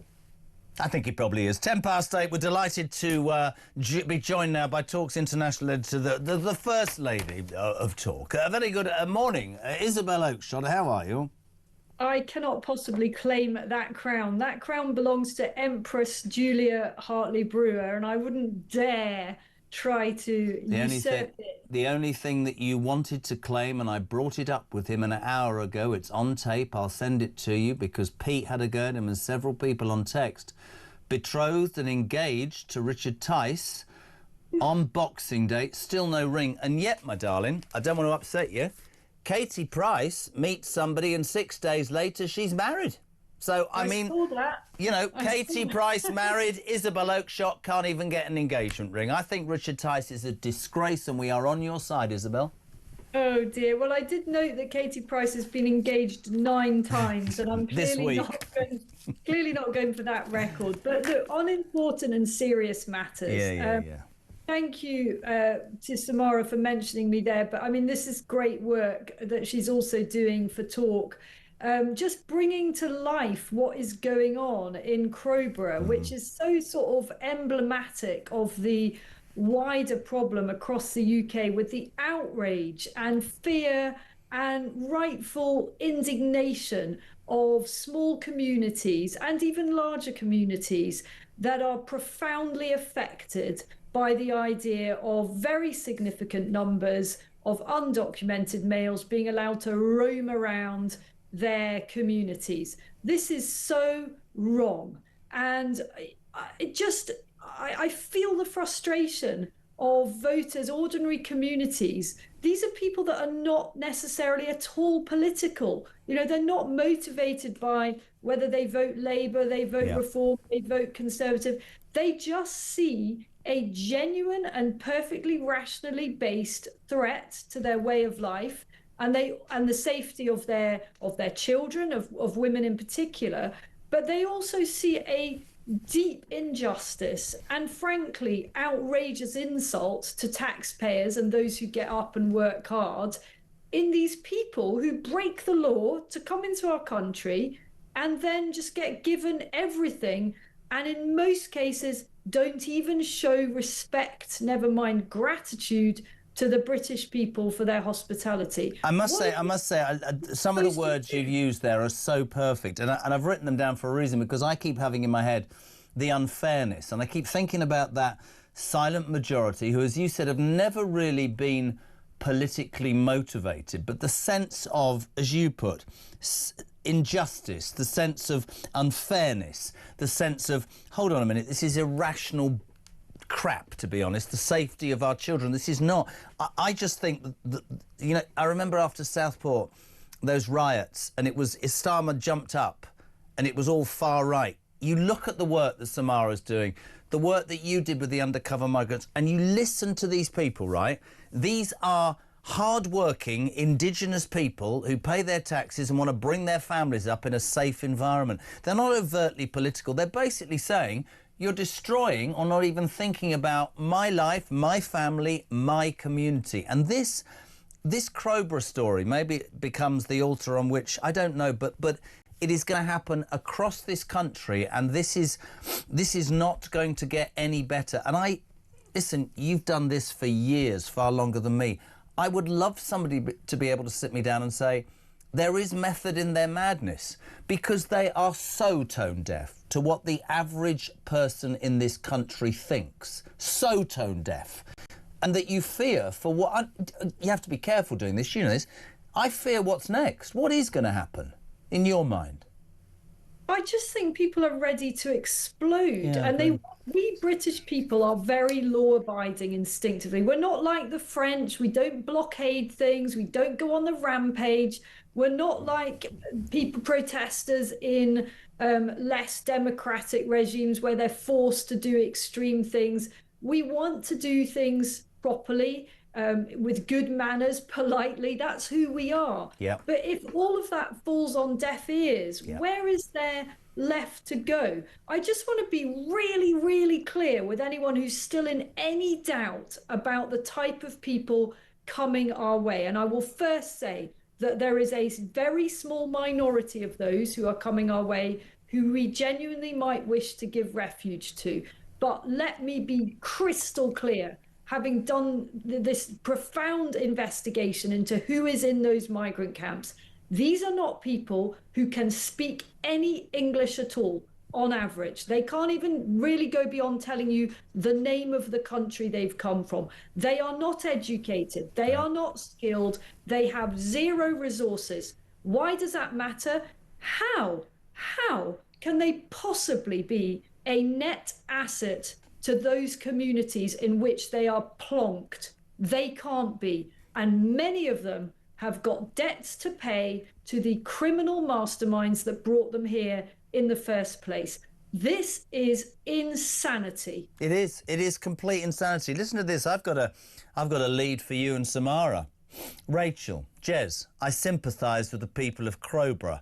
However, this is happening in my town, Walsall, and has been happening for a decade. We are overrun and nobody cares. We're not on the news and no one listens. My town is now the most deprived town in the UK. It is frankly an awful place to live, and that is because it has become a place for people who offer nothing to come to. That's a really interesting lead, because I think, and you know, you and I do this for a living. Of course we have to be careful. If you say the wrong thing, you know, what's going to happen? But the truth of the matter is, and I go back to that text I had months ago, the silent majority have woken up. And Samara's right, they're not massively political, you're right. But they've just had enough of being looked down at, treated so wrongly. And you end up thinking, I don't know what happens, but I tell you what will happen. The people of this country are going to demand change, and whether that's reform, the Greens, the monster raving loony party, the new... it doesn't matter. No longer is this stuff going to be acceptable. It just can't be, and it's awful. I want to pick you up on a couple of other things if I can. The Labour Party, I mean, you're like me. We're not conspiracy theorists, but we've always got an opinion. We've watched Starmer and the NEC, you know, stitch up Burnham. We've seen the far left, or the left, are jumping up and down. Wes Streeting's running around going, oh, Burnham's not in, I've got a chance. Rayner's like, maybe I should go on my own now. Andy Burnham, self-styled King of the North. Ask the people of Manchester, probably not. Starmer's a dead man walking. We know that. But I think I've got a strange belief that Burnham knew he wouldn't be selected and did it so he could become a martyr. I think it was absolutely known from day one. What are your thoughts on the disaster that is the Labour government over the weekend, sweetheart? Just before I get on to that, just finally to say, from the caller that said no one cares about what's going on in Walsall, I care, actually, and so do a lot of other journalists, and I will make sure that if it's not Samara, then it's me or someone close to me that gets to that town and reports what's going on. There you are, Rach. You got that. You got that commitment, Rachel. We will be on Walsall, I promise you. So secondly, on Andy Burnham, well, he would have known that there was a possibility of this blocking movement, and he would have probably decided, well, let's test it and see what happens. And he knows that it plays in his favour, medium to longer term, to have been sort of prevented in this way. Yeah. And it is so nauseating, isn't it, to hear Starmer's apologists coming on and talking about, well, you know, voters don't like the inconvenience. That was a word he used, the inconvenience of extra elections. Well, I tell you what, Mr. Labour apologist, no voter in our country is forced to go and vote. So I think they'll generally live with the inconvenience. The ones that care about what's happening to their towns and cities. I didn't know democracy was an inconvenience, Isabel. I thought it was a right. I think what it is an opportunity to get rid of politicians and leaders that are failing our towns and cities. It is not an inconvenience. And as for moaning about the waste of money, well, that is completely outrageous coming from an administration that on a daily basis squanders millions, sometimes hundreds of millions, on totally unnecessary things. So that ain't gonna fly. Completely agree. 16 billion they gave to the Chagos Islands. I'm fascinated as to where this all is. I mean, many people are saying that the reason that they blocked it may be personal ambition for Starmer, but also, yeah, you're right, all this, it's going to cost too much. They knew absolutely they were going to lose that mayoral election. That wouldn't look good before the local elections. To me, it's just kicking the can, excuse the pun, down the road. I think he's a dead man walking. I don't think Andy Burnham is what everybody thinks he is, if you want me to be perfectly honest, and I might say something quite outrageous here. I'd prefer Angela Rayner to have a go, because we'd have a fun few months, wouldn't we? Them Tory boys would be having a go. But it's such a mess. This government seems to not listen to the people of Britain, and we are going... And a lot of people, Isabel, will get hold of us and say, how long can this madness carry on? Are we strong enough as a country to last this? That just all the problems that mount up on a daily basis. Today we've got... I'm sure you've read this, Shabana Mahmood saying she's going to make the biggest overhaul of policing in the service's 200-year history, which basically means she's going to put more policemen and women on the streets, eventually at some point, probably never. I just don't believe anything this government says. Well, you called Starmer a dead man walking. The problem is our country. Is this going to be a dead country walking? Yeah. The longer this goes on for, the damage to our way of life, the damage to our economy, the damage to basically people's morale, all these good, hardworking, fundamentally decent people that, as we said before, don't want to spend their time protesting. They don't want to spend their time wondering if they can possibly make ends meet and pay their tax bills and so on. They just want to enjoy a quality of life. And how long are they going to tolerate this? Well, what can we do? This is a government that is literally cancelling elections. That is not something that should take place in a democratic country like our own. We've got all the downsides of a democracy in that everything takes ages and has to be debated. At least give us the upsides, which is the ability to choose who leads us. I couldn't agree more. And just before we finish, to go back to Crowborough and to that lady in Walsall, Isabel, always happy to look into stuff. If there are areas, I'm thinking actually in the UK, Rachel mentioned Walsall, where you think this is happening, we will get on it, I promise you. Couple of comments for you, Isabel. Jackie in Stoke-on-Trent. Jezza, isn't the clue in the word detention centre? Aren't they supposed to be detained? Just saying. I think that's really relevant. Natasha says, to add to the madness, please read this to Isabel. How long does she think it is before the illegals say that the standard of accommodation at Crowborough is against their human rights, like the Bibby Stockholm? The government gives in and they get moved somewhere nicer. That's probably going to happen as well, Isabel. Well, I think so. And later this week on Talk, I will be bringing you the story of the empty prison. Apparently we desperately need prison places, but not so much that we don't empty out a prison, because we're worried about some little health things there that could easily be mitigated. And then we talked last week, didn't we, about the actual detention centre, the one with a ring of steel around it. 17 million quid, yeah, I remember that, yeah. No one's in it. No one's in it. Don't talk to us about wasting money, Keir Starmer, because you're the expert on that. You're a legend. We love having you on. Thank you so much indeed. The brilliant Isabel Oakeshott there. She said later this week she'll be talking about the empty prison. She told you last week about the detention centre they spent 17 million quid of your money on. There's only 9 detainees. And if you live in Crowborough, there's 500 on the way.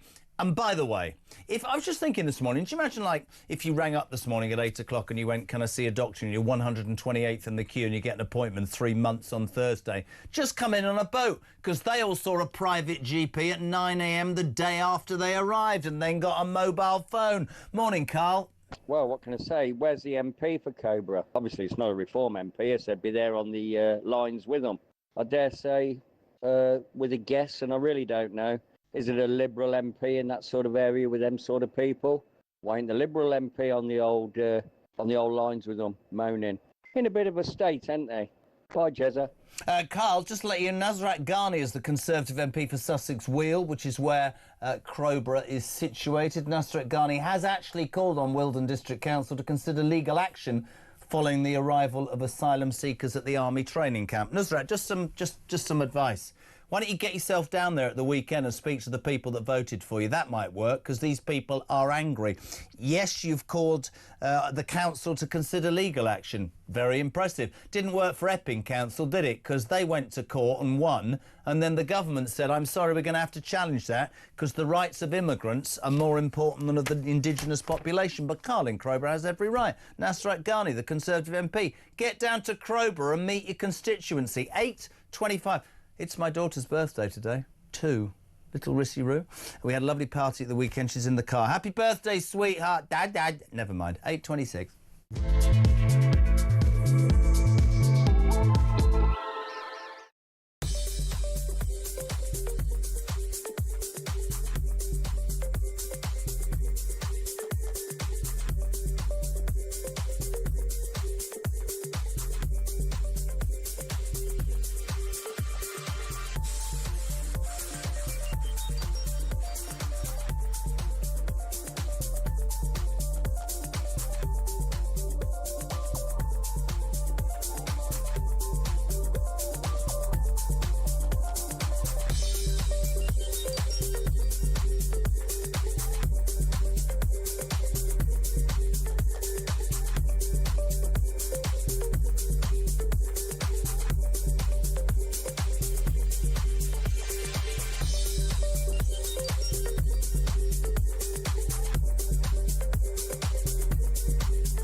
Some breaking news this morning revealed that under the Terrorist Act, 242 people were arrested in the year to June of this year. As something you can indulge in, as to all the people who aren't going to prison because, well, there's no prison spaces. So this is a Talk exclusive we've been looking at. I said, you take these cuffs off me and speak to me like a human being rather than a common criminal. You're just left wondering, does these people who lead us actually hate Britain? Yeah. Do they not love our country and everything that we've stood for? Across the UK, on DAB+, on YouTube, on your mobile, and on your side. This is Talk. Welcome back, 8:28. So in saying happy birthday to my daughter Rissy, who's 2, I obviously forgot to mention Ollie. Ollie, the only reason I forgot was your mum said that she was in the car. I didn't know that you were, mate. He is the coolest dude, the best 6-year-old. He was amazing yesterday. Love you loads, mate. Have a good day at school. 0344 419 1000. That is the telephone number if you want to leave your voice note. Anything you want to talk about, text 87222. You might want to talk about the civil war raging in the Labour Party. You might want to talk about a Home Secretary who's apparently going to turn the police round. Or you might want to talk about Crowborough and our obsession, it seems, or this government's obsession with treating illegal migrants better than they treat their own people. Nobody better to get an opinion from this morning. The deputy political editor from The Sun, Ryan Saby. Good morning, Ryan. How are you? Good morning, Jeremy. Haven't got long, me old son, but I want to talk specifically politics with you. Nobody can answer this. Do they have any idea the depth of anger in this country? Let's talk Crowborough specifically, but all over the United Kingdom. Does this government, does Starmer understand, whilst he's pontificating and putting out TikTok videos, does he understand that I don't think I've ever felt anger like this amongst people phoning a show like this. Have you? Seriously? Right. No, and we get this. Your listeners, our readers, they're in the same place when it comes to immigration. There is this deep sense of frustration when it comes to illegal migration, when it comes to trying to get the numbers down on legal migration. I think one of the things that this has happened, this is the result of, is 10, 15, 20 years of mismanagement of the system, and too many people coming in, not enough controls, public services not being able to cope, schools, hospitals under pressure, and because there is no answer, and Keir Starmer is the one there at the moment, and he hasn't got a big enough answer for that question. So it's a big, big problem for him. Is it? So let's not just blame totally Starmer. We can look back at the Boris wave, which I never thought, but I think is very relevant. But you just said doesn't have the answer. Now, we can go down that route, but I also want to ask you this. Does he want to find an answer, or is he so hamstrung by not wanting... I mean, without getting too deep, gives away the Chagos Islands, financially ridiculous, security-wise ridiculous, to look like this human rights god internationally doesn't work. That's going to go by the by because of the Americans. What is this how does a government expect its own people to respond, Ryan, when it says, we're going to put some people in a community and they might attack your daughters, in fact 2 have, and we know the local council's gone to court and got that banned, but we're basically going to go against your council and the court and send a message to you in that community and, in fact, the rest of the country that the rights of illegal migrants are more important than you, the people who vote for us, you, the people who pay taxes to pay our salary, you, the people who've been here all your lives. That's what I think the issue is. I think people think this government don't give a toss about them, mate. I'm being completely serious. Yeah, there's that about, you know, what the people think and what the people want and what they expect from their taxpayers' money. But I think they've also, this government, got themselves into a massive bind because they say they want to close down those immigration hotels. Now, it may all be very well and good saying we're going to close down immigration hotels if the numbers are down to 0, but they're not. You're going to have to move them somewhere. So you're going to have to move them into homes of multiple occupancy. You're going to have to move them into places like Crowborough. So the problem is just moving to a different location and a different place. So it's all very, you know, we're spending billions and billions of pounds on it. They're going to be spending billions and billions of pounds on it on a different place. That's the big problem. And we've got Keir Starmer, you know, 1 minute trying to talk tough language on immigration, the island of strangers speech at the end of the last year, and then just a few weeks later, him rowing back on that. So it's him also sending mixed signals out there. I couldn't agree more. I don't know where it ends. Very quickly, very, very quickly, 1 minute. The Labour scenario, Burnham, Starmer, Streeting, just a matter of time, isn't it now for him, Starmer? Yeah, fascinating what happened yesterday. Now, not only they think they've done well because they've solved this problem for about a day and a half.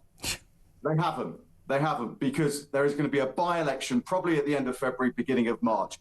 Labour will lose that.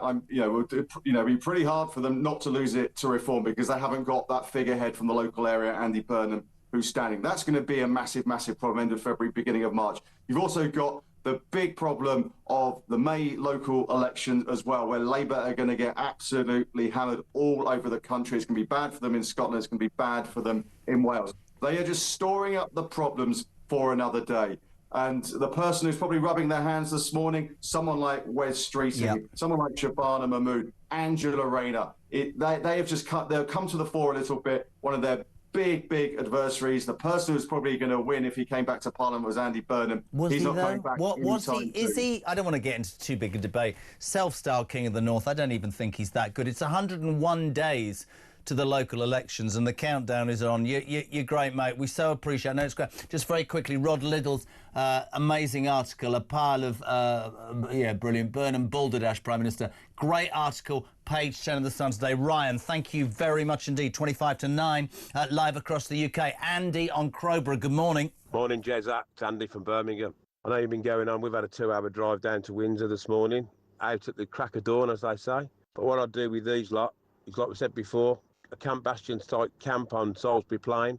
A lot of barbed wire, a lot of Alsatians, guards. They can have a phone at the end of their dormitories and whatever. Feed them and whatever, what we're going to do. And that's it, with a runway ready to take them back when they fail their asylum. It's easy, isn't it? Labour don't want to know. They haven't got the will to stop them. They want them to come in. Great show. Ta-da. Sense. Sorry, absolute common sense. But, human rights. I'm going to ask this question all morning. Human rights are one thing, but what about the human rights of the British people? What about the human rights of the British taxpayer? What about the human rights of the British family? The mother worried about a teenage daughter in Crowborough, in Epping. I live in a beautiful market town on the Welsh border, says Keith in Oswestry, with a population similar to Crowborough. We found out our local council has now approved 2 houses of multiple occupation in the centre of town. I am now, like others, beginning to fear the same's going to happen, and I'm worried about the young women and girls in the local vicinity. If you have a story, share it with us. 87222 on the text and 0344 499 via the voicemail. We're delighted to welcome now. I want to talk a bit about Chagos because, Lord Daniel Hannan, Conservative peer and former advisor, to the UK Board of Trade. Lord Hannon, a very good morning. Welcome to the show. Good morning to you, Jeremy. Chagos has it hasn't been shoved backwards a bit because we've had the debacle of Labour at the weekend and of course Crowborough, which is a national disgrace and I think an example of what's going to happen. Chagos, last week, you'd know far more than me. I struggle, as anybody with a brain cell would, when a Prime Minister who presumably wants to look like the very best human rights person not only gives away territory, but gives away £16 billion so that the Mauritian people don't have to pay any income tax, the government's debt-free, they're in China's pocket, and has the audacity to just do this without asking the Chagossian people. To me, this is probably one of the maddest things that's happened in 18 months. I'd love you to take it. It's ridiculous, isn't it? Yeah, not just you. I mean, it is one of the absolute mysteries. Yeah. On every possible ground, this is a bad deal. As you say, we are paying. We're paying to give away as leasehold what we currently have as freehold. It's ecologically disastrous, which you'd think would weigh with some of the Labour people. It's a home of the greatest marine conservation zone, and we're giving it to a country with a terrible record on biodiversity, a country that has no naval protection vessels, a country that admits it wants commercial fishing there. It's a terrible strategic deal. And there is every prospect of a future Mauritian government leasing neighbouring atolls to unfriendly powers. But above all, it is morally and democratically objectionable because we're doing this deal over the heads of the only people who have ever been a permanent population of the Chagos Islands. And to be as charitable as I can, I think Keir Starmer just didn't know about that. I think he saw it as a decolonised thing, a chance to lower a flag that has a Union Jack in the corner. He hates those. Somehow making restitution, Mauritius is poorer than us and browner than us and an ex-colony, and therefore his instincts would have been to back them. And now he's on a hook, because when it came out that the actually wronged party, the Chagossian people, want to remain British and want to go back to the islands, to the outer atolls as British subjects, he now can't get himself off that hook that he's wriggling on. I agree, and I don't want to make it about Donald Trump, but we reported this on the Monday, of course, where many people had listened. When was it Starmer addressed the nation and said it's not for Donald Trump to tell the people of Greenland what they want, they should decide, and everybody was saying by Wednesday, well, what about the Chagossian people, mate? You can't have it both ways. I struggle with at what point anybody seems to advise this man in almost anything. Over the weekend, it transpires that America is now not happy, and whether Trump kept it in his pocket or wasn't aware of the facts, do you, in your experience, think that American pressure, because I know the Lords turned against it, do you think this will end this bill, destroy this bill, or do you think it will still go ahead? Well, I hope so, and I'm having conversations, as every Conservative and Reform politician with contacts in DC is doing at the moment, to try and explain the situation, to try and explain to our allies why this is a disastrous deal for them. But Labour ministers and FCDO officials are hitting the phones frantically, trying to get the US to stick to its previous position. How humiliating, Jeremy, that an issue like this is now being determined in a foreign capital. Yeah. How extraordinary that the only issue where Starmer has ever stood up to the Americans beyond just words is in his determination to give away British territory. Listen, Danny, I try and do this every single day. I think maybe you would disagree. I think that the Tories lost the last election and handed it to Labour on a plate for all the reasons that I talk about every single day. And I was an angry Tory voter all my life who felt very, very let down. But I don't think any of us with any interest in our own existence can have thought it can have been this much of a shambles. I had John McTernan on earlier, former Labour advisor, and I said, well, what have you done as a government? He said, well, bus fares are lower. But I said, yes, with respect, yeah, but you raise them and then cut them. We can all understand. As a government, there's sort of international and there's domestic. Internationally, we play that clip of when Trump called him forward and then just dissed him. I don't believe that he's got the cojones to stand up to Trump. This coalition of the willing just all sounds a bit sappy. And then domestically at home, you look at Crowborough, you look at the police, you look at everything, the financial side of it, and you just... If you're me, and I'd love your take on this, I just don't think he's got it in his DNA. I just don't think he's got any political antennae, Daniel. I just don't think it's there in his head. I think he's over-promoted. I just think he's the worst fit, and I didn't think that.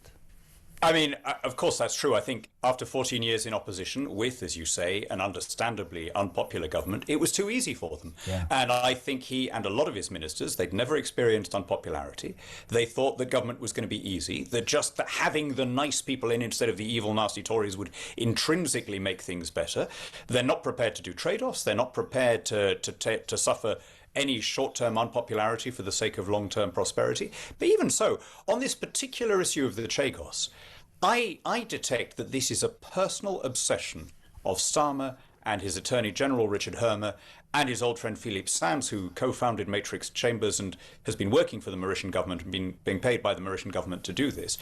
I have to say, when I look across at the Labour front benches in the House of Lords, they are embarrassed by this. They did not go into politics to betray a poor, black, dispossessed population that had already suffered from a previous Labour government. And I really think what we're seeing here is the obsession of a clique of human rights lawyers, always determined to do Britain down. And that really, even for your average, I think I'm going to be as charitable as I can. Even under a different Labour leader, I don't believe this would be happening. No, I agree. Tell me a little bit. You're on the Lords. Hermer, who comes in quite rightly for criticism, is sort of this clandestine figure who seems to have Starmer's ear. And I liked your sort of description as a cabal of human rights lawyers who either feather their own nest, but there's complete lack of common sense. This guy seemingly thinks this is a good idea. Do they want to look good amongst their cabal of human rights lawyers? Is that the idea? We gave the Chagos Islands back. We said sorry for colonisation. Because a lot of people that phone this station and get in contact with Talk, which is about common sense, say, I don't believe this government's pro-us. I don't think they're proud or pro-British. I think they'll do anything to put Britain down. That's quite frightening, Daniel. Well, it's certainly the case that if you look at who Richard Hermer's clients have been over the years, they are a series of enemies of the British nation, including Shamima Begum, including the mother of one of the ISIS Beatles, including Gerry Adams. I mean, cab rank principle, they say. I mean, there's some really odd selection by the cab drivers here if all of those just end up as his clients. I mean, yeah, I think there is this decolonise obsession among some Labour politicians. Their starting point is that, you know, everything bad in the world is from Britain and America and to a degree Israel, that we were the evil imperial powers, that we somehow got rich by plundering, which of course is not true. We got an empire because we were rich, because we had free trade and capitalism and so on. It was that way around. But they're so obsessed with that I think when an issue like the Chagos Islands would have crossed their desk, their instinct would have been, here is an ex-colony against an ex-colonizer. Here is a poorer country against a Western country. Here is a brown population against a white population. So don't bother me with the details. And it's only when those details have emerged that people have seen just how dreadful it is. I agree with what you're saying more widely there, though, Jeremy. I mean, I think these guys, I don't think we've ever had such a callow, unprepared group of people in office. I mean, you remember how the last election was? All Starmer had to do was turn up to those debates and not trip over his shoelaces, and everyone applauded. I don't think people really looked in detail. I don't think they had to, Daniel. That was my point. So much of the British population stopped listening. I think that Rishi Sunak could have offered us all money. I think people were done. I was your archetypal Tory who just had enough. But the Ming Vase approach that everybody talked about with Starmer, if you strip it back and you look, from day one, I mean, this is pure socialism. You and I are old enough to know this. Every time a Labour government gets into power, we end up skint. This is frightening. Not only are we skint, but some of the decisions, be it WASPy women or the older generation about the heating, whether it's wind farms, the inheritance tax for farmers, whether it's, what's today Mahmood saying? I'm going to be the biggest overhaul of police in 200 years by putting some more policemen and women on the streets. Christ, it's not rocket science, is it? I just don't think they're up to it. And I fear, I said it to somebody earlier, unfairness, injustice, the silent majority in this country are feeling that in many ways, whether it's the giveaways and money, whether it's illegal migration, taxation, police not coming to your door if something happens. And that unfairness is spreading. And whether Reform grabbed that, the Tory party grabbed that, I think the Labour Party in 18 months are probably even more unpopular than your lot after 14 years. And I think that he will destroy any chance that Labour have for years and years, and quite rightly on this case it's the thing to do, isn't it? He probably already has. I think that's right. I mean, I don't think they had any recognition of the fact that we were skint after lockdown, that taxes were already at a post-war high, that we were borrowing immensely. By the way, this is a lockdown thing, right? When people say, oh, that the borrowing was very high after 14 years of government, on the eve of lockdown, in February 2020, the OBR was forecasting that the budget would be back in surplus by the end of 2021. So this is a lockdown issue. But I think all these Labour people came in having spent their lives crusading against austerity, thinking that they could still do that without any recognition of the state that our finances were in after 2 years, or the better part of 2 years, of paying people to stay home. And so while the rest of the world tried to bring their finances back into order, tried to get closer to the levels of public spending that they'd had at the beginning of 2020, Rachel Reeves went on another spending spree, handing pay rises to every government worker, hiring more of them, giving more money to benefits claimants. We're borrowing all this money because we don't have it. In fact, to go back to where we started, we're increasing our national debt so that Mauritius can wipe out their national debt. We all know you're dead right. We're paying 120 billion plus pounds in interest on debts we can't afford, and this government will give the Chagos Islands 16 billion. They'll give... What was that thing about, oh, we've got a 22 billion pound black hole, and then they gave the doctors 28% on day one? No fiscal responsibility. I've never seen anything like it, and I've got one question for you. Don't shoot the messenger. Kevin from Devon, please ask Daniel, who I love, when's he going to join Reform? I think there is only really ultimately room for one party on the right under our electoral system. So unless that system changes, there has to be some coming together of the Conservatives and Reform. And I think the geography, the electoral geography of this country makes that easier than you'd think. Reform is strongest where my party is weakest, in Wales and parts of the north of England.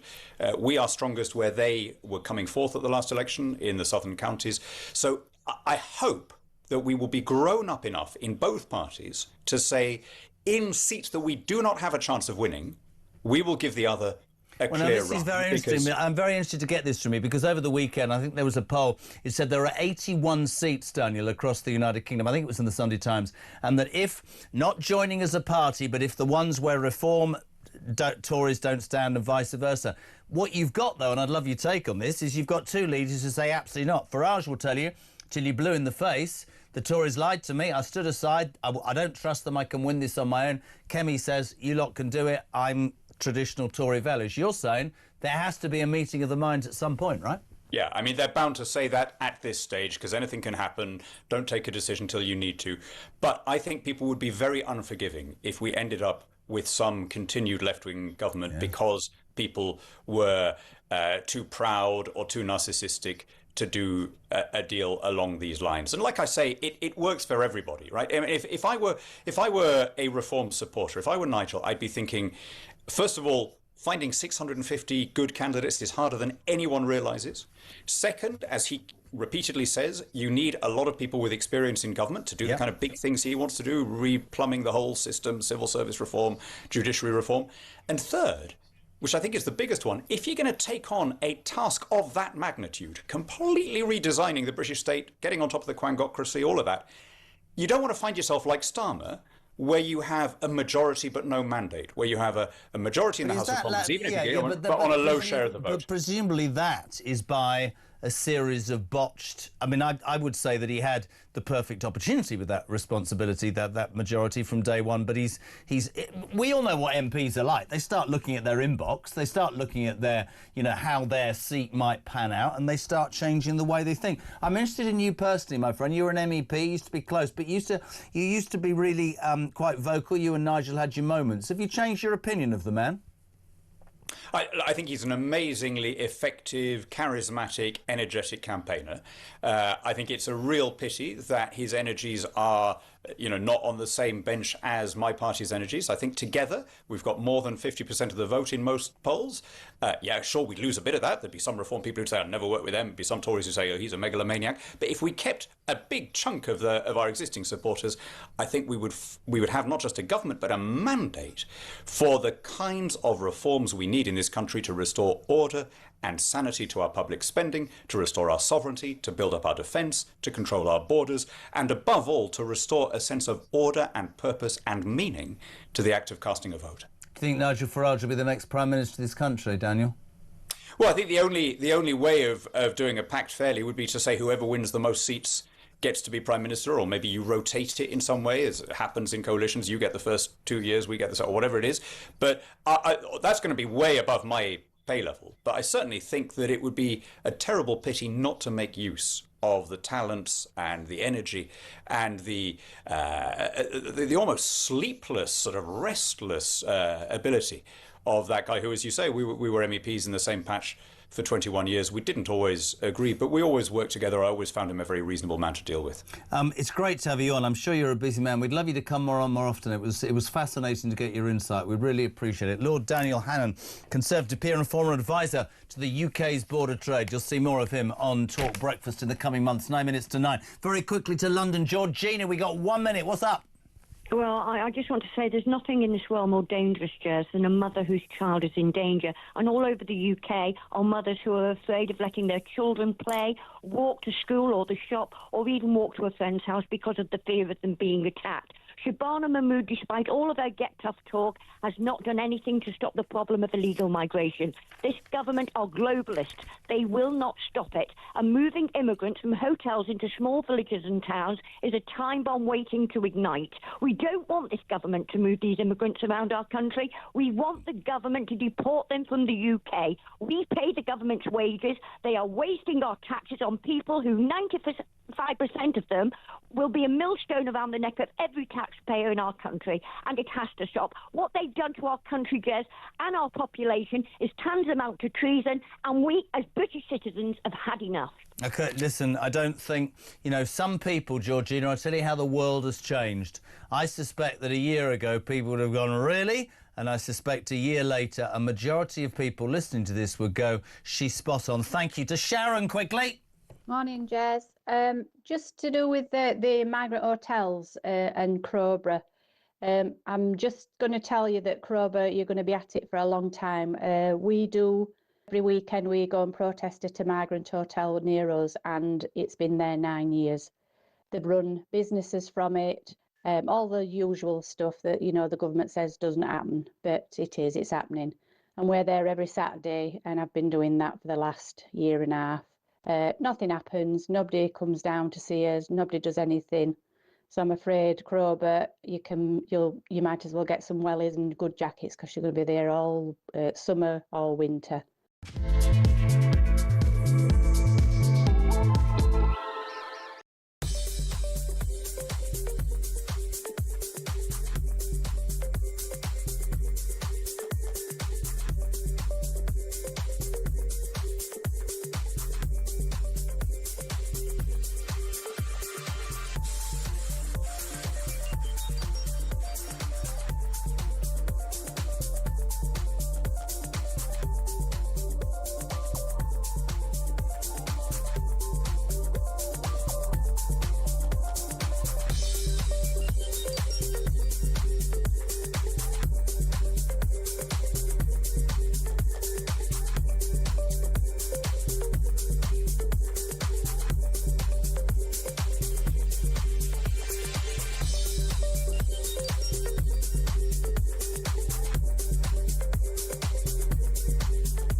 Across the UK, on DAB+, on YouTube, on your mobile, and on your side. This is Talk.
This is the political asylum, current affairs, international news. Letting criminals off while sending... Oi! Oi!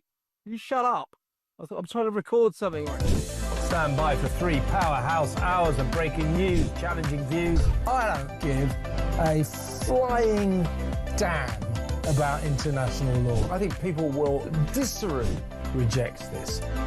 We're with you every weekday night, Monday to Friday, 7 until 10 p.m, right here on Talk.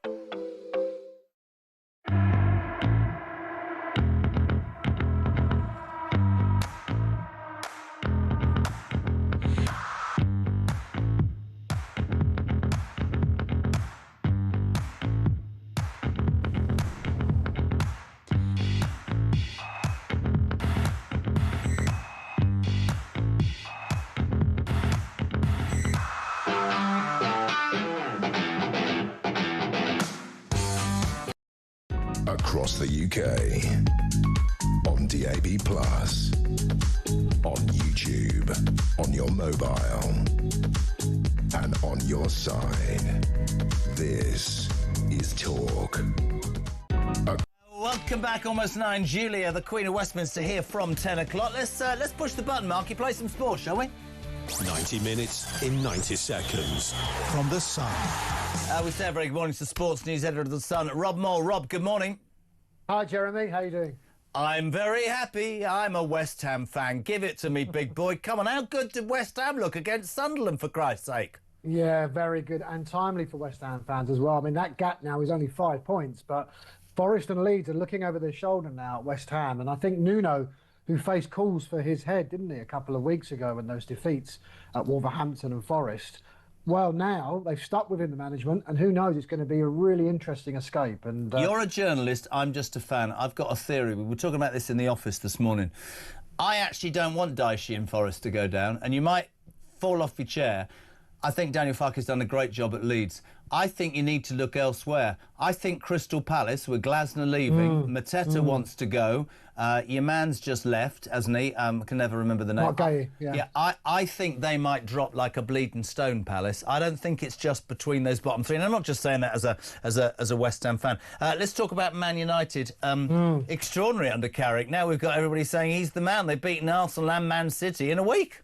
Yeah, I mean, had they not dropped those silly points against other teams, they would be really in contention. I mean, they've got 38 points there in the 4th place. They should be in the Champions League at this rate if they can carry on. Who would have thought getting rid of a manager, changing the defensive structure would cause that solidity? But what a goal from Matthias Cunha, wasn't it, to beat Arsenal at the Emirates? The Arsenal fans were not happy, were they? They booed the team off at the end. And Arsenal's lead, which was 7 points on Saturday morning, is now 4 points from Man City and Villa. So Man United have really changed. They've actually helped their rivals Man City in that title race. Very quick question. I'd love to have more time. Do Arsenal still win the Premier League? I think so, but it's going to be tight. Who do you support? West Ham. Good boy. Get him on every morning. All these other people. Love you, Rob. Thank you, man. It's almost 9 o'clock. We've got loads coming up. Matthew Torbett, Trevor Kavanagh and more on Crowbar. But the news at 9 is next on Talk Breakfast.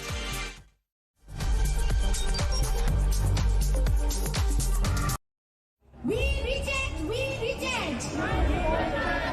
We reject! We reject! Behind me is the highly controversial location for the proposed super embassy. Tuesday is the deadline. Yes, this would be the biggest embassy in Europe if approved. If Starmer bows down to Beijing, as these protesters are saying. Behind me you can see nobody wants this. No depression at borders! We know that we have to stand up to the abuses of China. And what worries me is that we have a government right now that seems to be scared of China. What are you doing here at the protest? That's an interesting sign you've got there. Clearly you're not a fan of our Prime Minister Keir Starmer. Why is that? It's kowtowing to the Chinese government, right? A dictator regime. Robert Jenrick defected to Reform yesterday. He called the Conservative Party and Kemi Badenoch a leader with no backbone. She's obviously shown up here today and done a speech. It's kind of unprecedented to have that sort of flagrant support. What did you think about her speech and her backing this? I think any party backing our cause, like going against the building of the embassy, I'd say we welcome them. Why are you here today? So I'm Tibetan and I'm here to oppose the Chinese mega embassy being built here. Unfortunately, we think the UK government might allow this to happen, and I think it sends the wrong message to people who have been oppressed by the Chinese government, who are still being continuously oppressed in free countries. There are lots of Chinese decisions which are being followed by Chinese police states. Now, we know that there are plainclothes Chinese policemen potentially in the crowd, so a lot of them want to stay anonymous, which is very understandable. Why are you here today? Because it's very simple. It's no mega embassy, and it is absolutely unacceptable because this is a very peak area, and I don't think any one of the country they will have choose one of the peak area, prime area, and make it to their one of the I think it's the biggest embassy in Europe. So this is absolutely unacceptable. This government is engaging with China confidently and pragmatically and challenging them where we need to. Because across the UK, on DAB+, on YouTube, on your mobile, and on your side, this is Talk.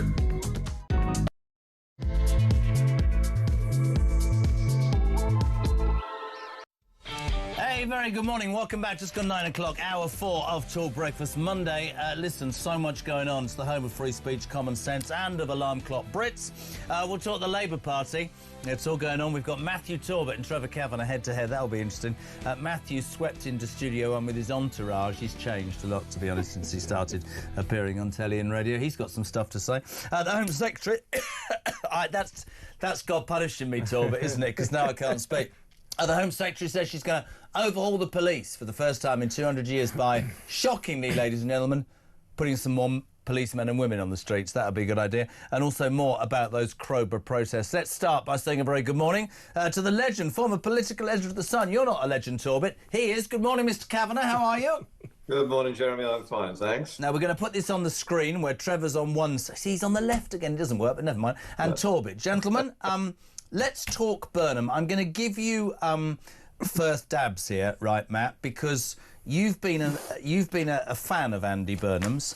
You came in this morning saying, I'm just going to throw both at you a theory. He loses no way. I mean, he's not in the building, he can't be the leader, but I don't think he thought he could win anyway. I don't swallow this guff from the Labour Party and Steve Reid that, what did he say? It's inconvenient to 2 million votes. I didn't know that democracy was an inconvenience. Sorry, I think that's tripe. I think they haven't done this to stop him running, but more than that, because they knew they'd lose the mayoral election in Manchester if he went to be an MP. What do you think? I think Andy did think he would win. I think he made that clear last night in his response to Tom Baldwin, Keir's best friend, who's been touting the fact that, it would be an inconvenience and all the rest of it, that losing a by-election will be an inconvenience to the Labour Party and certainly to Keir Starmer. I think any reputable polling shows that Reform will likely win the seat. If Andy Burnham was the candidate, Labour would win by 6. That's a 10-point swing on his popularity alone. People question his popularity. Those people don't always tend to be from Manchester. He won not just every constituency, Jez, 2 years ago, he won every ward in every constituency. The man is very well liked in Manchester, despite what certain people think. OK. I think Keir Starmer signed his own obituary yesterday. I think he was gone anyway on Friday when Thingy announced his thingy, wasn't he? Because he's damned if he does and damned if he doesn't. There's one foot out of the door. What will now happen is, I think there's a strong possibility we will come third, and in fact there will be a Caerphilly effect where the Greens and Reform fight it out and we actually begin to trail as a little bit irrelevant, if you will. And I'm sick of the ineptitude. There's so many U-turns, you might as well be on the magic roundabout. I don't think they will U-turn on this. And I was very clear last week to many in the media that if they blocked him on factional reasons, I would resign from the Labour Party. And yesterday, 10 minutes after Burnham being announced as being blocked, I logged on and I resigned my membership from the Labour Party because, and this isn't me throwing my toys out the pram, as certain people have said, I complained about this under Jeremy Corbyn.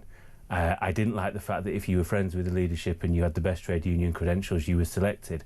There is a reason why the talent pool in Parliament is so shallow, and it's because people select their friends and their cronies and who is closest to them. We never select who is best. And I'll be very clear, if this was Wes Streeting, he's not my sort of Labour, but he was the Mayor of London. If he's the best person, get 100 of him in. If he's the best communicator, get him in. It's not factional for me, it's about getting the right person and winning the by-election. Interesting.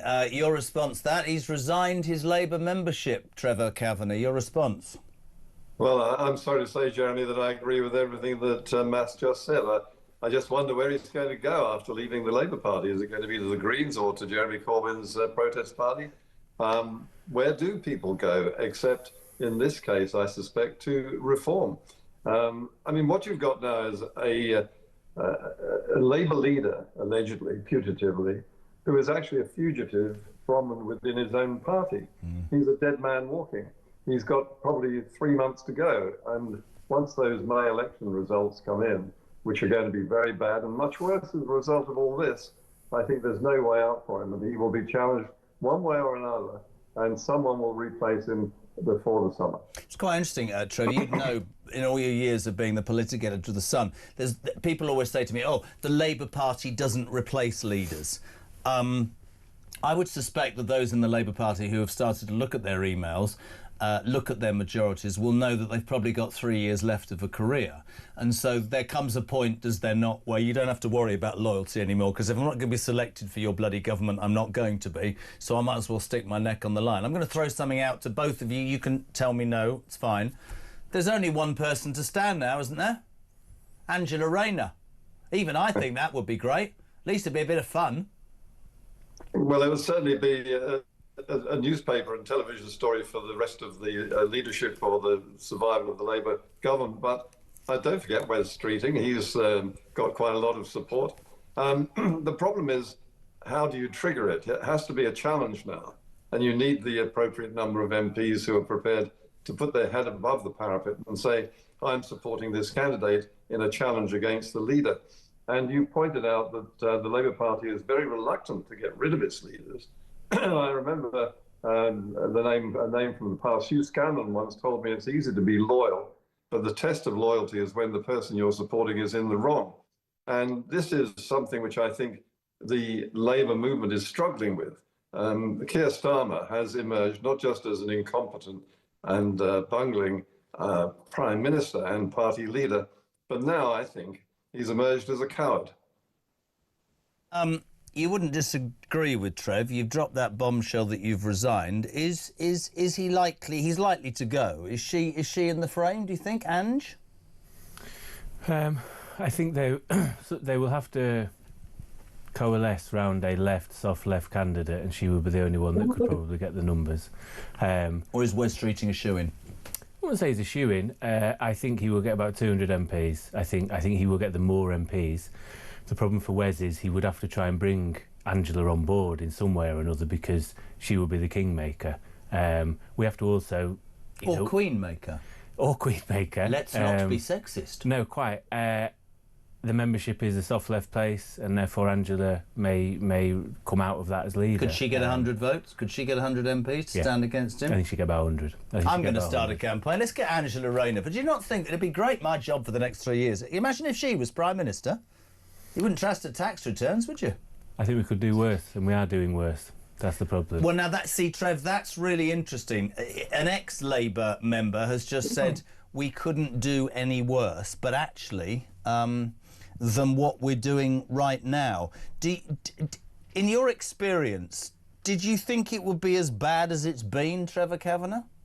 No, and I must admit that I was pretty pessimistic from the outcome. I've known Keir Starmer since he was Crown Prosecutor, State Prosecutor, and I've never had a very high opinion of him. But frankly, I was surprised that they ever chose him as leader of the party, because he is such an uncharismatic man. I mean, he's totally devoid of charisma and articulacy. And when you see people like, for instance, today, Danny Alexander, the Scottish Secretary, standing up and trying to defend the decision of the NEC yesterday, this is a man who's totally in charge of his brief.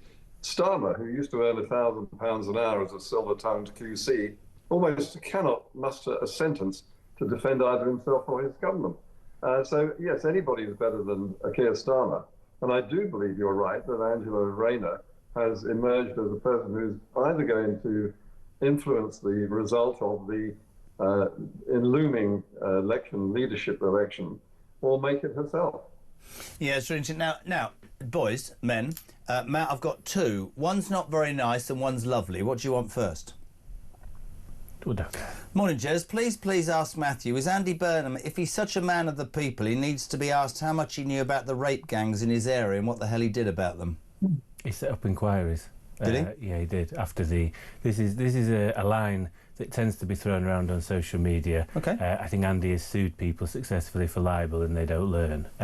Good. Well, we're having the conversation. I think more could have been done by everybody at the time, but once all was known, he launched inquiries within Greater Manchester, and I think, might be wrong, convictions were sought during that. Matthew Talbot is the one left-leaning commentator that is actually sensible, says Gary. The fact that he is no longer an advisor... Just zoom in on Talbot's face. That he's no longer an advisor and now not even a member is a loss to the Labour Party in the country because the current crop of advisors don't have a clue. Matthew, please get Jez to get you to talk to Nigel about becoming an advisor to reform, because your views bring great political balance. That's very kind. I had two texts from different party leaders over the weekend. I had a phone call from a cabinet member. One from a senior Labour person, all very nice. I'm in no rush to do anything. This has always been personal for me, and my whole journey is to end rough sleeping in this country. I know it is. And I will work with anybody that is serious about doing that. And for people who don't know, the reason I love this man, and Trevor would back me, this man came from, you don't mind me saying this, man was homeless and he's come to this position, and his absolute, his raison d'etre is about homelessness, and we respect you. Can we move on, gentlemen, to Mahmood? Trevor, the Home Secretary this morning, is going to announce what she's calling the most sweeping overhaul of policing in its service's 200 years. Apparently she doesn't like the fact that it takes 15 minutes for a policeman not to turn up, so in future you've got to turn up. We're going to scrap non-crime hate incidents, and in a shocking moment, Trevor Kavanagh, Shabana Mahmood says that it would all be a lot better if we could get more policemen and women on the beat. It's not going to happen, is it, Trev? Well, it hasn't been happening for a very long time, I can tell you that. I live in the centre of London, and the centre of London is where all the personal sort of individual citizen crimes are taking place, the phone grabbing and the shoplifting and so on. And policemen on the beat are simply not there. They're not visible, they're not seen, not even in patrol cars anymore. I mean, just as an example, in Australia, where there is very little phone snatching or street crime, there is a visible transport of traffic police. You'll see the police cars wandering around. If they're not on the beat, they are visible, and if something happens, they're very quickly on the scene.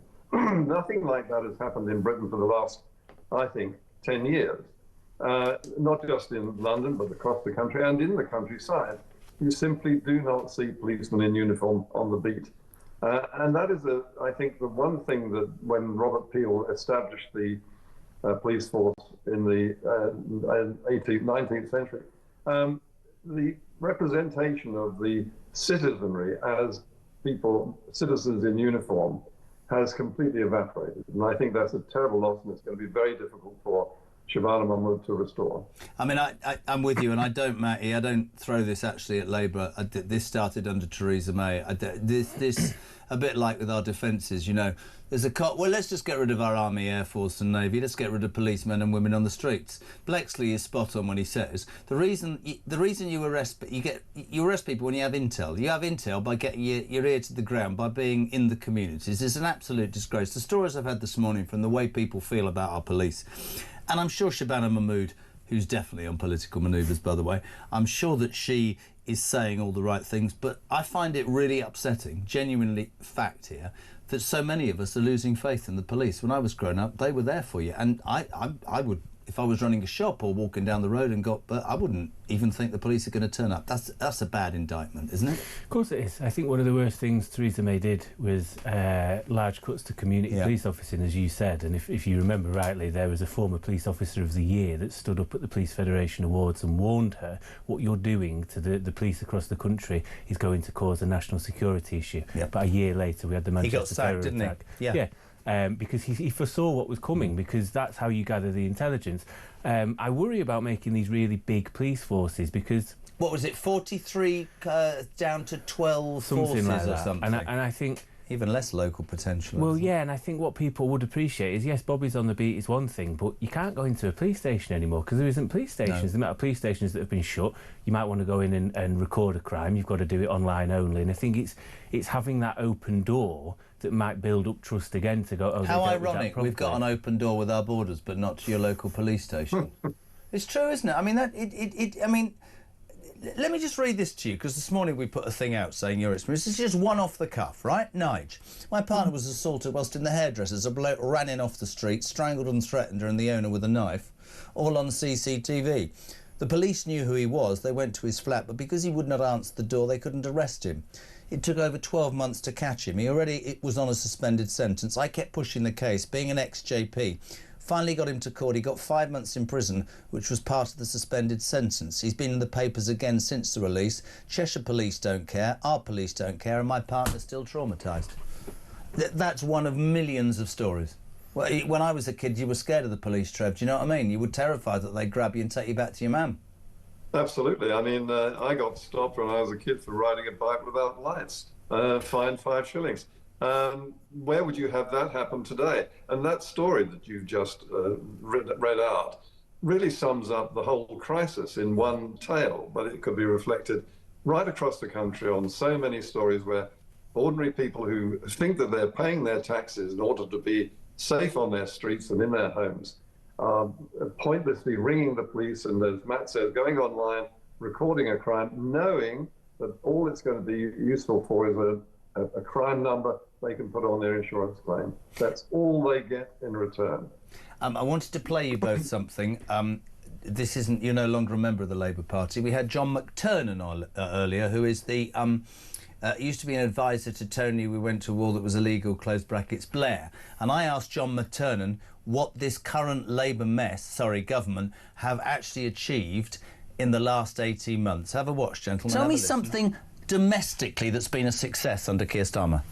The cap on bus fares. That's it. That's not only what he said, surely. That's all. I swear to you on my life. Is there anything you could come up with bus fares?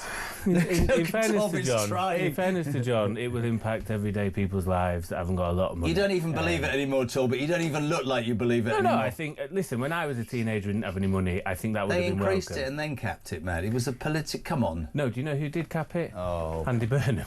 Oh, dear. He found the money in Manchester because they wanted him to put it back up. That's the ridiculousness of it. But no, you can talk about rental reform. I worry about the unintended consequences of landlords just raising rent to therefore get you out. He mentioned that at some point, but he said that was his #1 thing, Trevor. He said bus fares. It's not brilliant. No, what about the rise to national minimum wage? I think rising that with yes, but who pays the national minimum wage? Oh, hold on. Sorry, Mr. Just know your place, ex-Labour advisor. Sorry, Trev, go on. What did you say, mate? Well, I mean, it's all very well to say you're raising the minimum wage, which is very fine, but an awful lot of young people now cannot get jobs because employers can't afford to pay the minimum wage. And while everything is being taxed to the point of ruin, we're shutting down retail trade.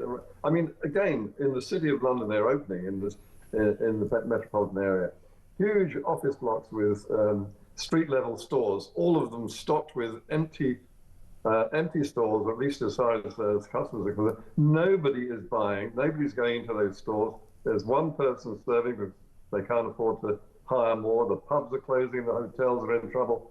And that's partly, at least, because of the minimum wage, but also because of just about everything else that this government has done on tax and spending. I want to finish with what for many is the one issue that they talk about repeatedly. Crowborough this weekend, we sent our reporter Samara Gill down to that village, 20,000 people, small town in East Sussex, where over the weekend, the first 27 batch, so it makes them sound like a drink, doesn't it? Batch of 27 migrants moved into the site overnight, Trevor, on Friday. By 9 a.m. on Saturday morning, they'd seen a private GP, and by 11 o'clock they were given a mobile phone. The reason for this is that they are allowed to come and go as they want, and if they can't be got hold of after 7 days, they're struck off the list. They've gone to do their own thing. I don't want to make it political. I want to ask you both this. Residents in places like Crowborough are not far-right thugs. They're simply saying, we are worried about our children and our community when unvetted men come into this community and run amok.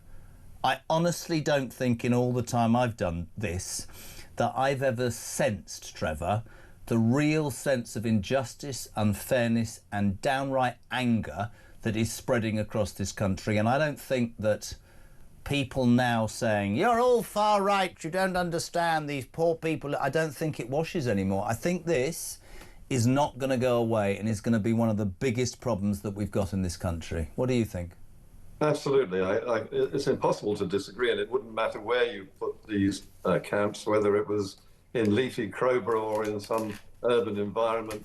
The people who have been subjected to this decision, which has been made without consultation, and the introduction of these people in the early hours of the morning in a very furtive way, I think that would alarm almost anyone who had any responsibility for the young people who might, and I think probably would feel at risk by the presence of a large number of unemployed, idle young men, no matter where they came from. Matt? I think the issue we have is you have to stop people coming here in the first place, and there is no, it seems to me, priority to do so. I've always said to you about things like offshore processing. I think because of that, if you process someone, or whether you don't, and they come across via irregular means, therefore you have suspicions about them. You say, well, why have you not gone to your embassy in your country? Why have you not gone to Calais at the processing centres? You understand people's frustration, though? Surely you do. I understand people's fears. If you were living with your soon-to-be wife and your kid, and I'm being serious, in 15 years' time, and your daughter was 11 or 12, and there was a migrant hotel where men had sexually abused kids, I'm being completely straight with you, you'd be saying, this is not acceptable. And I don't think it's wrong for people to be concerned about the security of their own family. No, but that's the point it comes back to. It comes back to the security, and this is why you have to go over people before they get here. I wouldn't let them in the country. I'd send the Navy, and I've said it. I don't care. Right. I would commandeer, everybody laughs at me, the biggest liner. I would absolutely recondition. I would train a crack team of 2,000 agents to within an inch of their lives. They would be picked up by the Navy. They wouldn't make sure. They'd be put on the boat. And if you have any semblance of reason to be here, red carpet. If not, you're not coming here. We're not doing that. You're going to go to a detention centre, which, and this will go against every part of your being, that isn't nice, because I want the message to get back very quickly. We're not a soft bleeding touch, because I'm convinced that way it would stop. The minute these people are allowed in, right, they have more rights, it strikes me increasingly, than the people who live in this country and pay tax. And that's where the unfairness is. And I don't believe the argument anymore is justified for people to say, well, you don't understand, you're all... No, I'm not far right at all. I absolutely understand the man who got up at 4 o'clock this morning and is struggling to pay his energy bill and thinks this isn't fair anymore. That's where I am at. I think people are entitled to whatever views. The problem is until, and I've not heard any politician mention it, until you talk about things like the 1951 Convention, you can't do any of that. No. So the Convention says, as long as you're claiming asylum, you can arrive via irregular means, therefore getting in a boat. Do you think that, both of you, just to finish, and the ECHR will go? It depends who's in government. I think the ECHR is a bogeyman because it's only ever overturned 12 decisions since the 80s. I don't think the ECHR is the problem. It's above the ECHR, as well as I've said to you before, domestic law that is always created by average politicians and very vague, therefore judges will infer what they wish from it. That's the problem. Legislation isn't tight enough. I think also, if we're talking economically and otherwise, we have to question what is a refugee anymore, because I've always come from a place where you do what you can. Everyone pulls their weight, everyone takes in, does their bit, their share. The problem is when 2/3 of the world are at war with each other or themselves, that's too much. It's too much. You can't accept everybody, unfortunately, and there are other countries not doing their bit. Therefore, if your country's been at civil war for 20 years, are you a refugee? Are you innocent? I don't know anymore, Jez, because we live in such a different place from when 1951 and the convention was set up. Trev, overview ECHR, the Convention of 51? Well, Matt is very disconcertingly fair and balanced. But this has been going on for years now, and nothing has been done, and in fact the problem has increased. It is not beyond the wit of man or government or international bodies to do something about this. But it isn't. Nothing's being done, and there's no way that we can see, as ordinary voters, anything being done for at least the next 3 years. Something has to be done. The whole face of Europe is changing. The culture of Europe is changing. The culture of Britain is changing. And it's changing steadily and fast at the very moment we're speaking. If we simply let the people come as we are and raise our hands in surrender to some arcane piece of historical legislation, I think that we are going to pay a very, very heavy price for this, and may already be doing so as we speak. I love having you on. It's supposed to be a debate. It's turned into the Trev and Matt political bromance. Finally, Matthew Talbot, we're mates. I'm going to give this to you because this guy has taken the time to write this because he wants me to read this to you. He says, I'm in Alicante. I love Matthew Talbot. I want to ask him a question. How can any damn politician in any government sleep at night with a conscience when British people, and I've been there, you know this, Matt, you've been there, are sleeping in shop doorways whilst illegal immigrants are getting warm hotel rooms, free medical care and food? It makes my blood boil. It doesn't affect them. They haven't had to experience it. If I was to be really cynical about some people, they don't care. I think they think the veterans line or whatever is a sort of far-right anomaly or whatever else. Truth is, homelessness, even post-Tories, is going backwards every month. We have more rough sleepers every month. We have more families in temporary accommodation. We have children growing up with lower life expectancies and doing poorly at school because they're stuck in a B&B eating off their lap on the end of a bed in a hotel every night rather than playing out with their friends, playing PlayStation, whatever the things kids should be doing. They don't care. I worry that lots of people don't care and that people don't listen. And this is one of the reasons, it's not Andy Burnham, I have tried professionally through my work and personally through messaging ministers to please do more on rough sleeping. Would you echo that, Trev? Well, I think that this, and I'm sure Matt would agree, is a very deep-seated and long-standing and long-growing problem dating back probably to the 60s, with the way that family breakdown, the nuclear family, the one-parent family, and all the problems of marriages. I mean, the failure of governments to stand up for the institution of marriage. These are where this sort of problem begins at the root. And the people lying on the streets, in shop doorways and elsewhere, are the product of that failure by governments of all textures. And it is the welfare state that has gone for the wrong targets. It's not aimed to provide kids with the strength of the family background that is essential for everything, for education, social, for their future.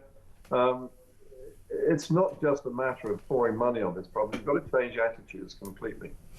Guys, the bromance is alive. We found out this morning that Trevor Kavanagh agrees with everything that Matthew Talbot says, and Matthew Talbot has resigned as a Labour advisor, and we're going to do our best to get him into reform. Gentlemen, same time next week. Thank you very much indeed. The excellent Matthew Talbot and Trevor Kavanagh. This is Talk Breakfast.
Welcome to Down the Local, the show that goes from pub to pub across the country, speaking to the punters about the subjects driving us all nuts at the moment. That's Rachel Reeves, Rachel Thieves, Rachel McCounts. I don't really know Meghan Markle. I know Meghan Markle's from Suits, and that's about it. I don't know about anyone else, and I don't know where this is going. I have 0% beers, and I feel raising the flag, I think, is symptomatic of its desperation. Is public transport good value for money?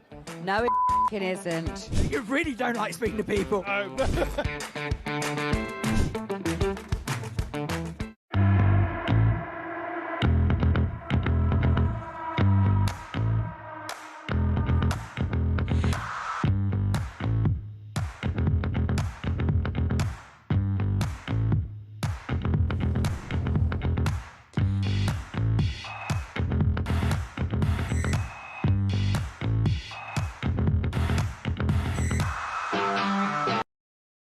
Across the UK, on DAB+, on YouTube, on your mobile, and on your side.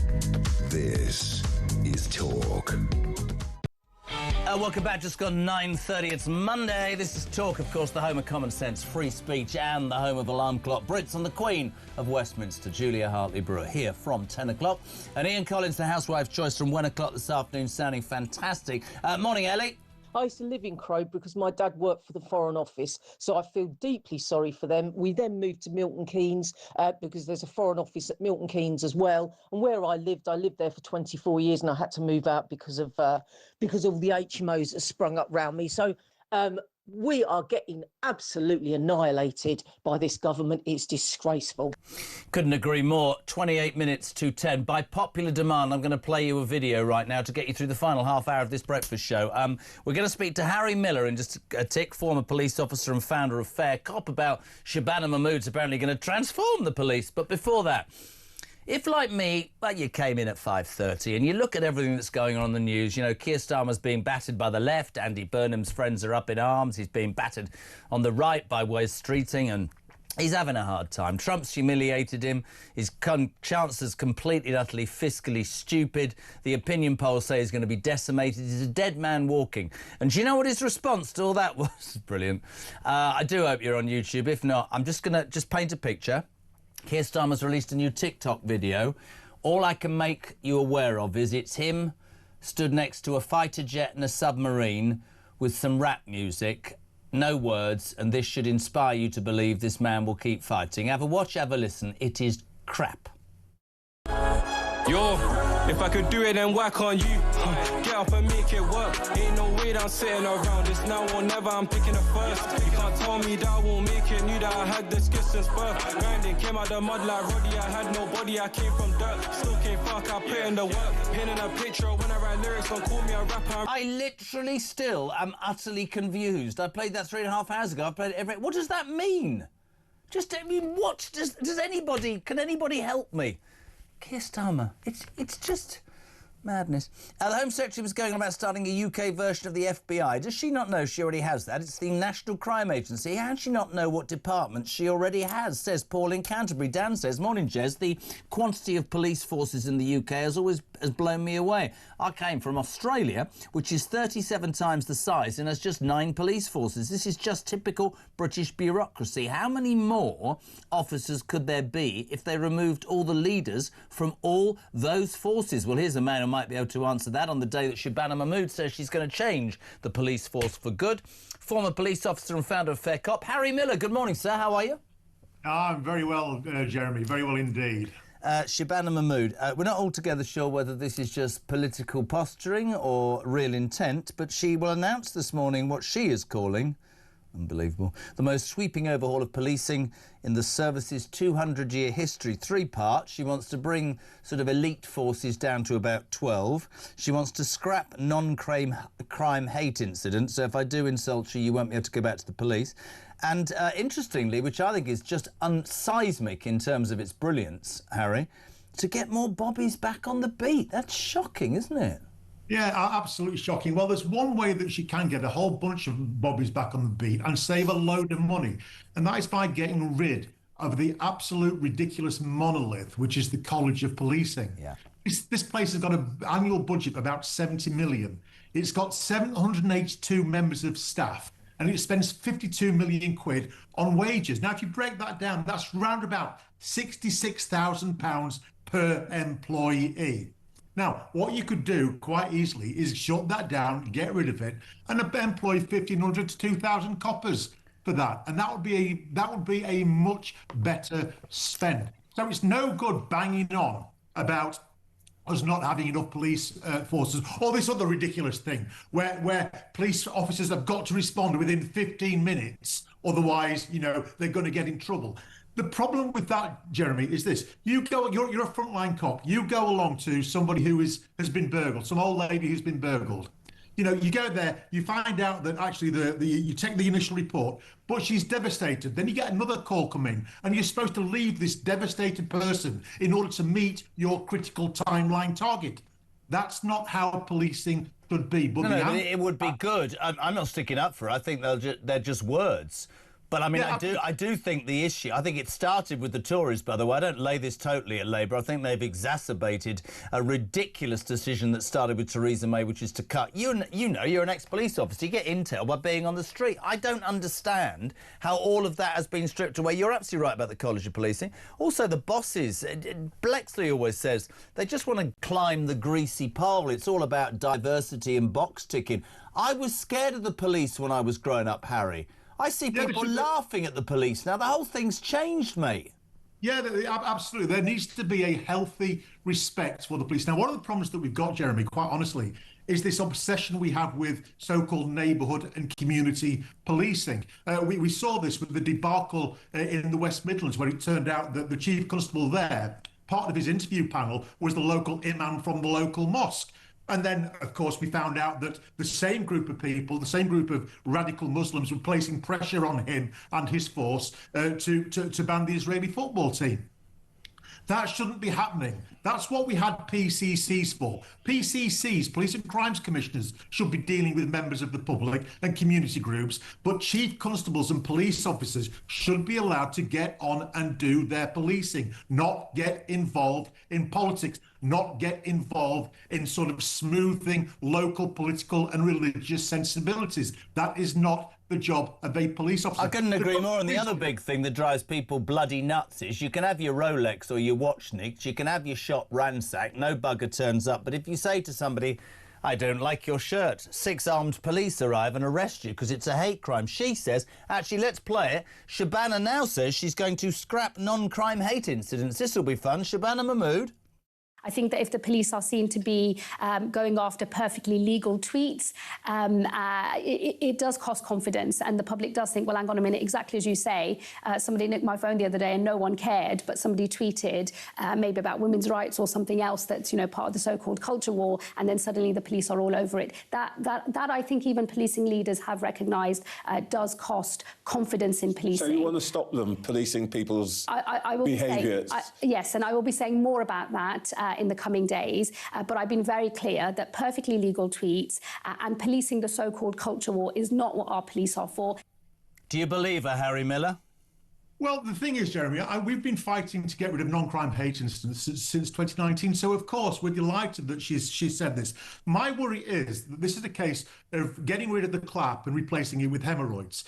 Because what we have discovered now, Jeremy, is that the police are recording people not for non-crimes, but for actual crimes. I'm taking the Home Secretary to court. I'm taking her for a judicial review at the High Court, because we have discovered just this past few weeks that the police are recording people not for non-crimes but for crimes. They are giving members of the public criminal records, not non-crime records, criminal records, without any interview, without any questioning, without any evidence, purely on the say-so of some hurty person who's put in a complaint. So, yeah, fantastic that she's getting rid of non-crime hate incidents. We now want to get rid of recording people without trial. It's as simple as that. You just look, don't you? I had somebody in my house at the weekend who's a bit left, and it won't be coming back. And I was trying to explain to them that the country that I was brought up in, now, this government, basically, you can be stolen from, you can be abused and the police don't turn up. You can write a tweet that somebody doesn't like, you can be arrested. You can go to trial, we're not going to have juries anymore. You're not allowed to speak or watch social media. You're not allowed to vote. It just...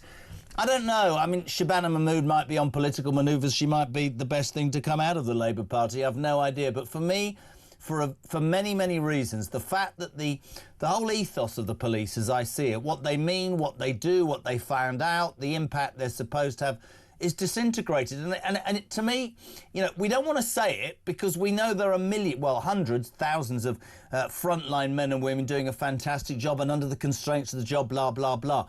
But I don't think it's good enough. I don't think it's good enough for the British people. I think that any government should concentrate on two things, which is protecting its country and protecting its people. And I don't believe the police do that anymore. And I think it's a real shame. And when you call it out, people get really offended. But it's a fact, isn't it, Harry?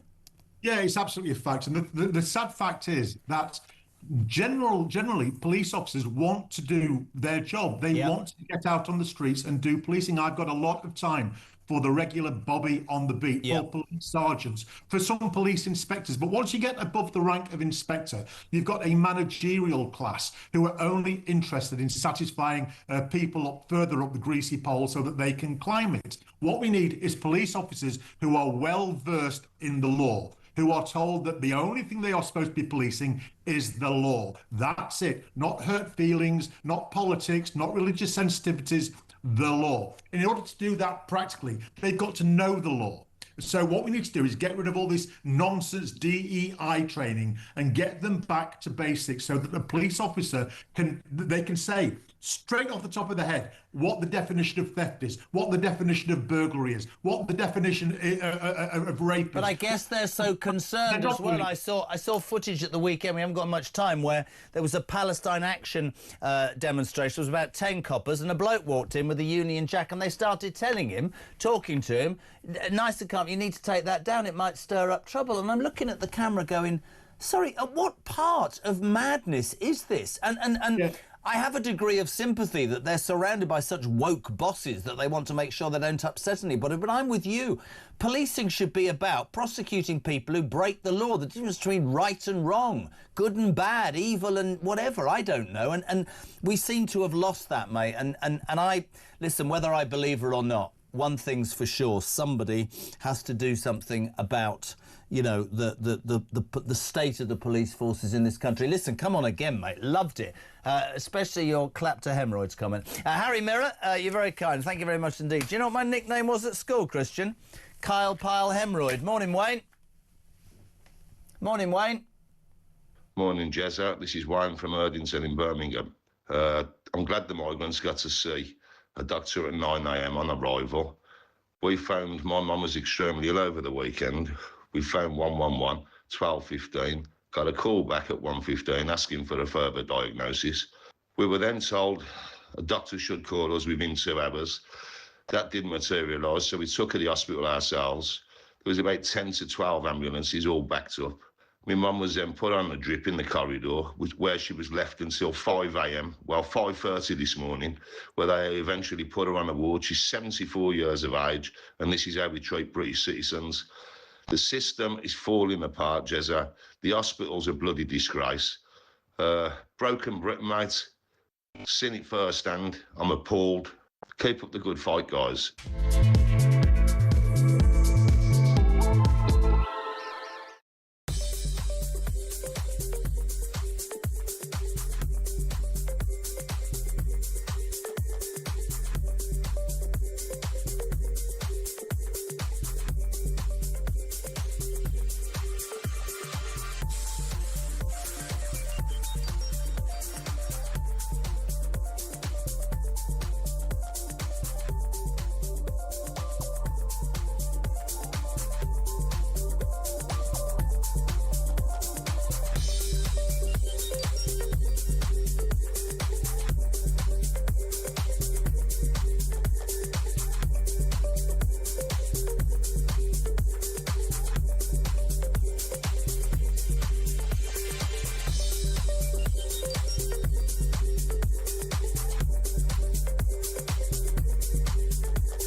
Across the UK.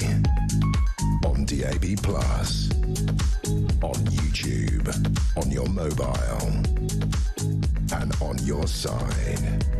This is Talk. Welcome back. Just gone 10:15. Julie here from 10 and Ian Collins sounding great from 1 o'clock this afternoon. Talk Breakfast is on. Keep those voice calls or even notes coming. 0344 419 1000 and your text 87222. Ernie says, Jez, I think the police should give the children of Crowborough a police escort to and from school every day until all of these men have been processed and we know who they are. Well, that's not going to happen. Debbie says, conversation about Angela Rayner. It's unbelievable. So you can avoid paying tax and end up potentially as the next Prime Minister. You got it. Milton Keynes. Paul, your Conservative guest, Lord Hannon, is in cloud cuckoo land if he thinks reform will share the government with the Tory party. Farage has learnt his lesson with his dealings with dodgy Boris. Morning to Jeff. Hello to Tina McCarthy. Morning, Jess. If the illegal migrants have to go somewhere, they should be put in internment camps, i.e. not let loose in the communities. Why can't this happen? Tina in Staffordshire. Jane, good morning. Jez, did you say Iris is 2? Seems like a year ago she was born. Where does the time go? What sort of world is she growing up to? No, she was born 2 years... I know. No, absolutely. I worry about it every single day.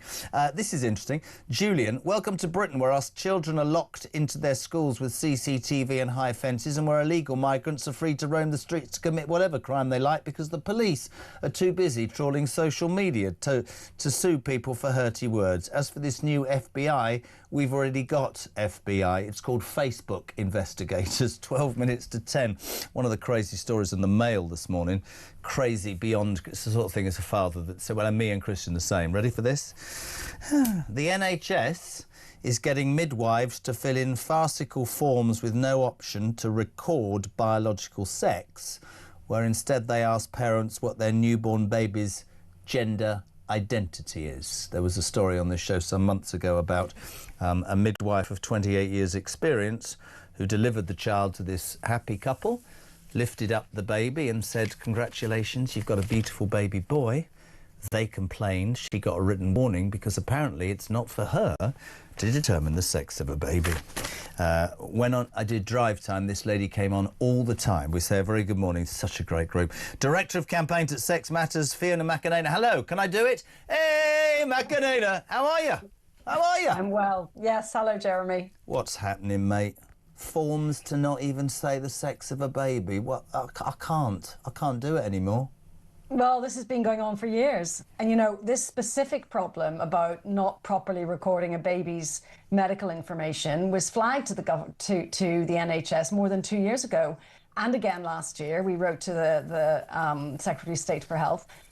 We keep saying you cannot just import this American software and embed it in our health service. It's full of this kind of nonsense, and yet they're still doing it. And this story at the weekend is because yet another midwife has said, I'm being trained to do this, to record this information. And there's a very serious problem because it gets in the way of proper information. You know, you might say, what does it matter? Maybe they'll leave it blank.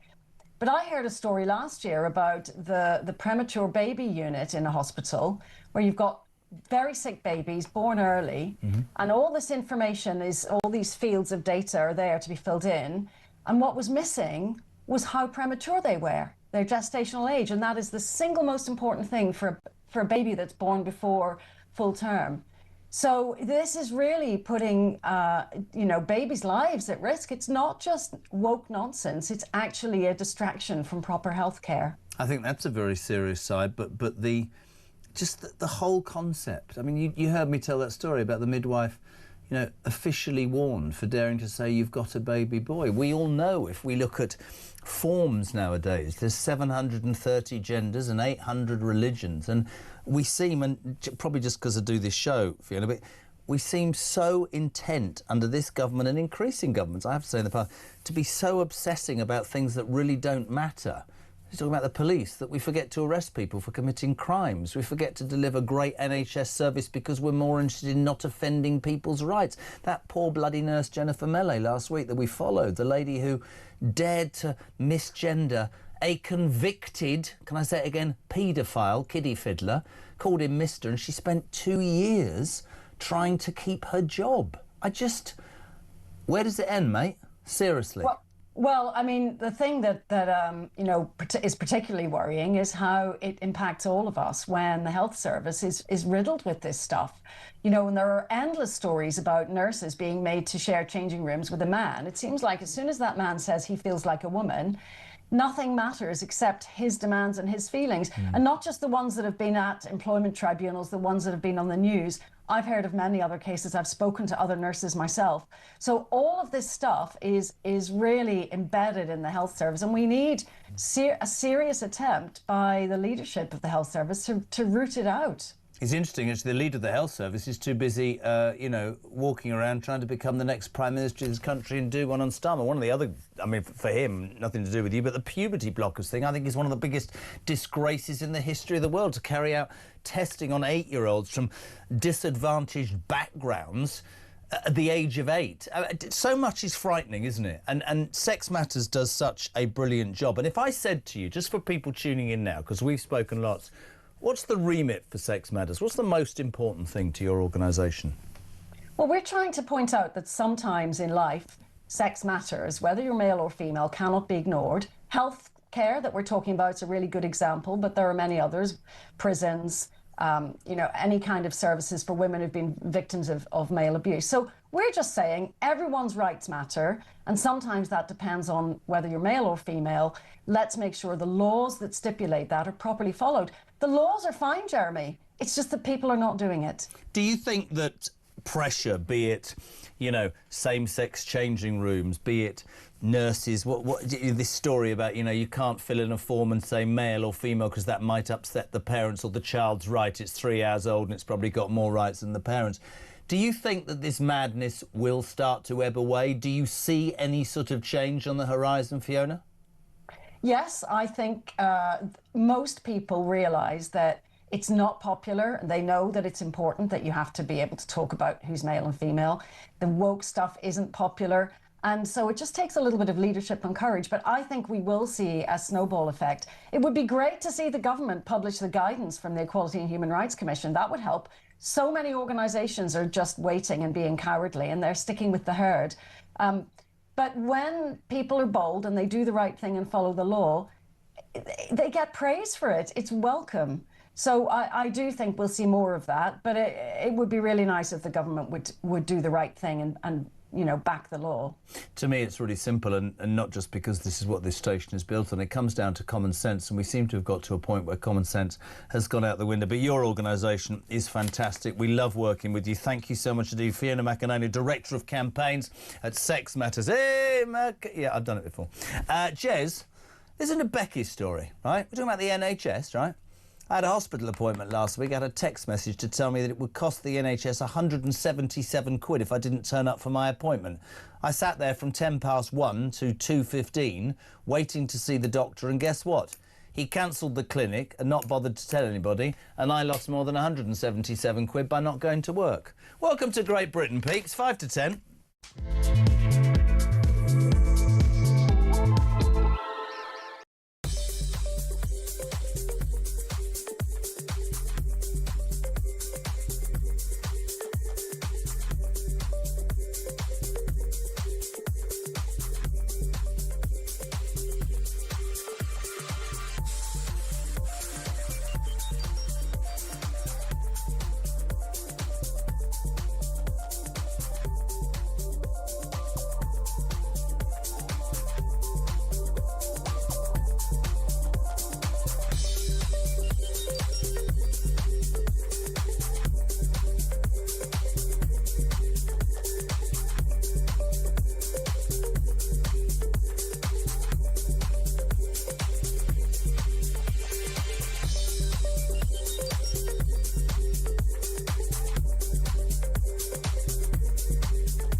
I have a message tonight for the incredible people of Greenland. And if you choose, we welcome you into the United States of America. That is why I said the use of tariffs against allies is completely wrong. You know, the fact that they had a boat land there 500 years ago doesn't mean that they own the land. We're not going to have Russia or China occupy Greenland, so we're going to be doing something with Greenland either the nice way or the more difficult way. Any decision about the future status of Greenland belongs to the people of Greenland and the Kingdom of Denmark alone.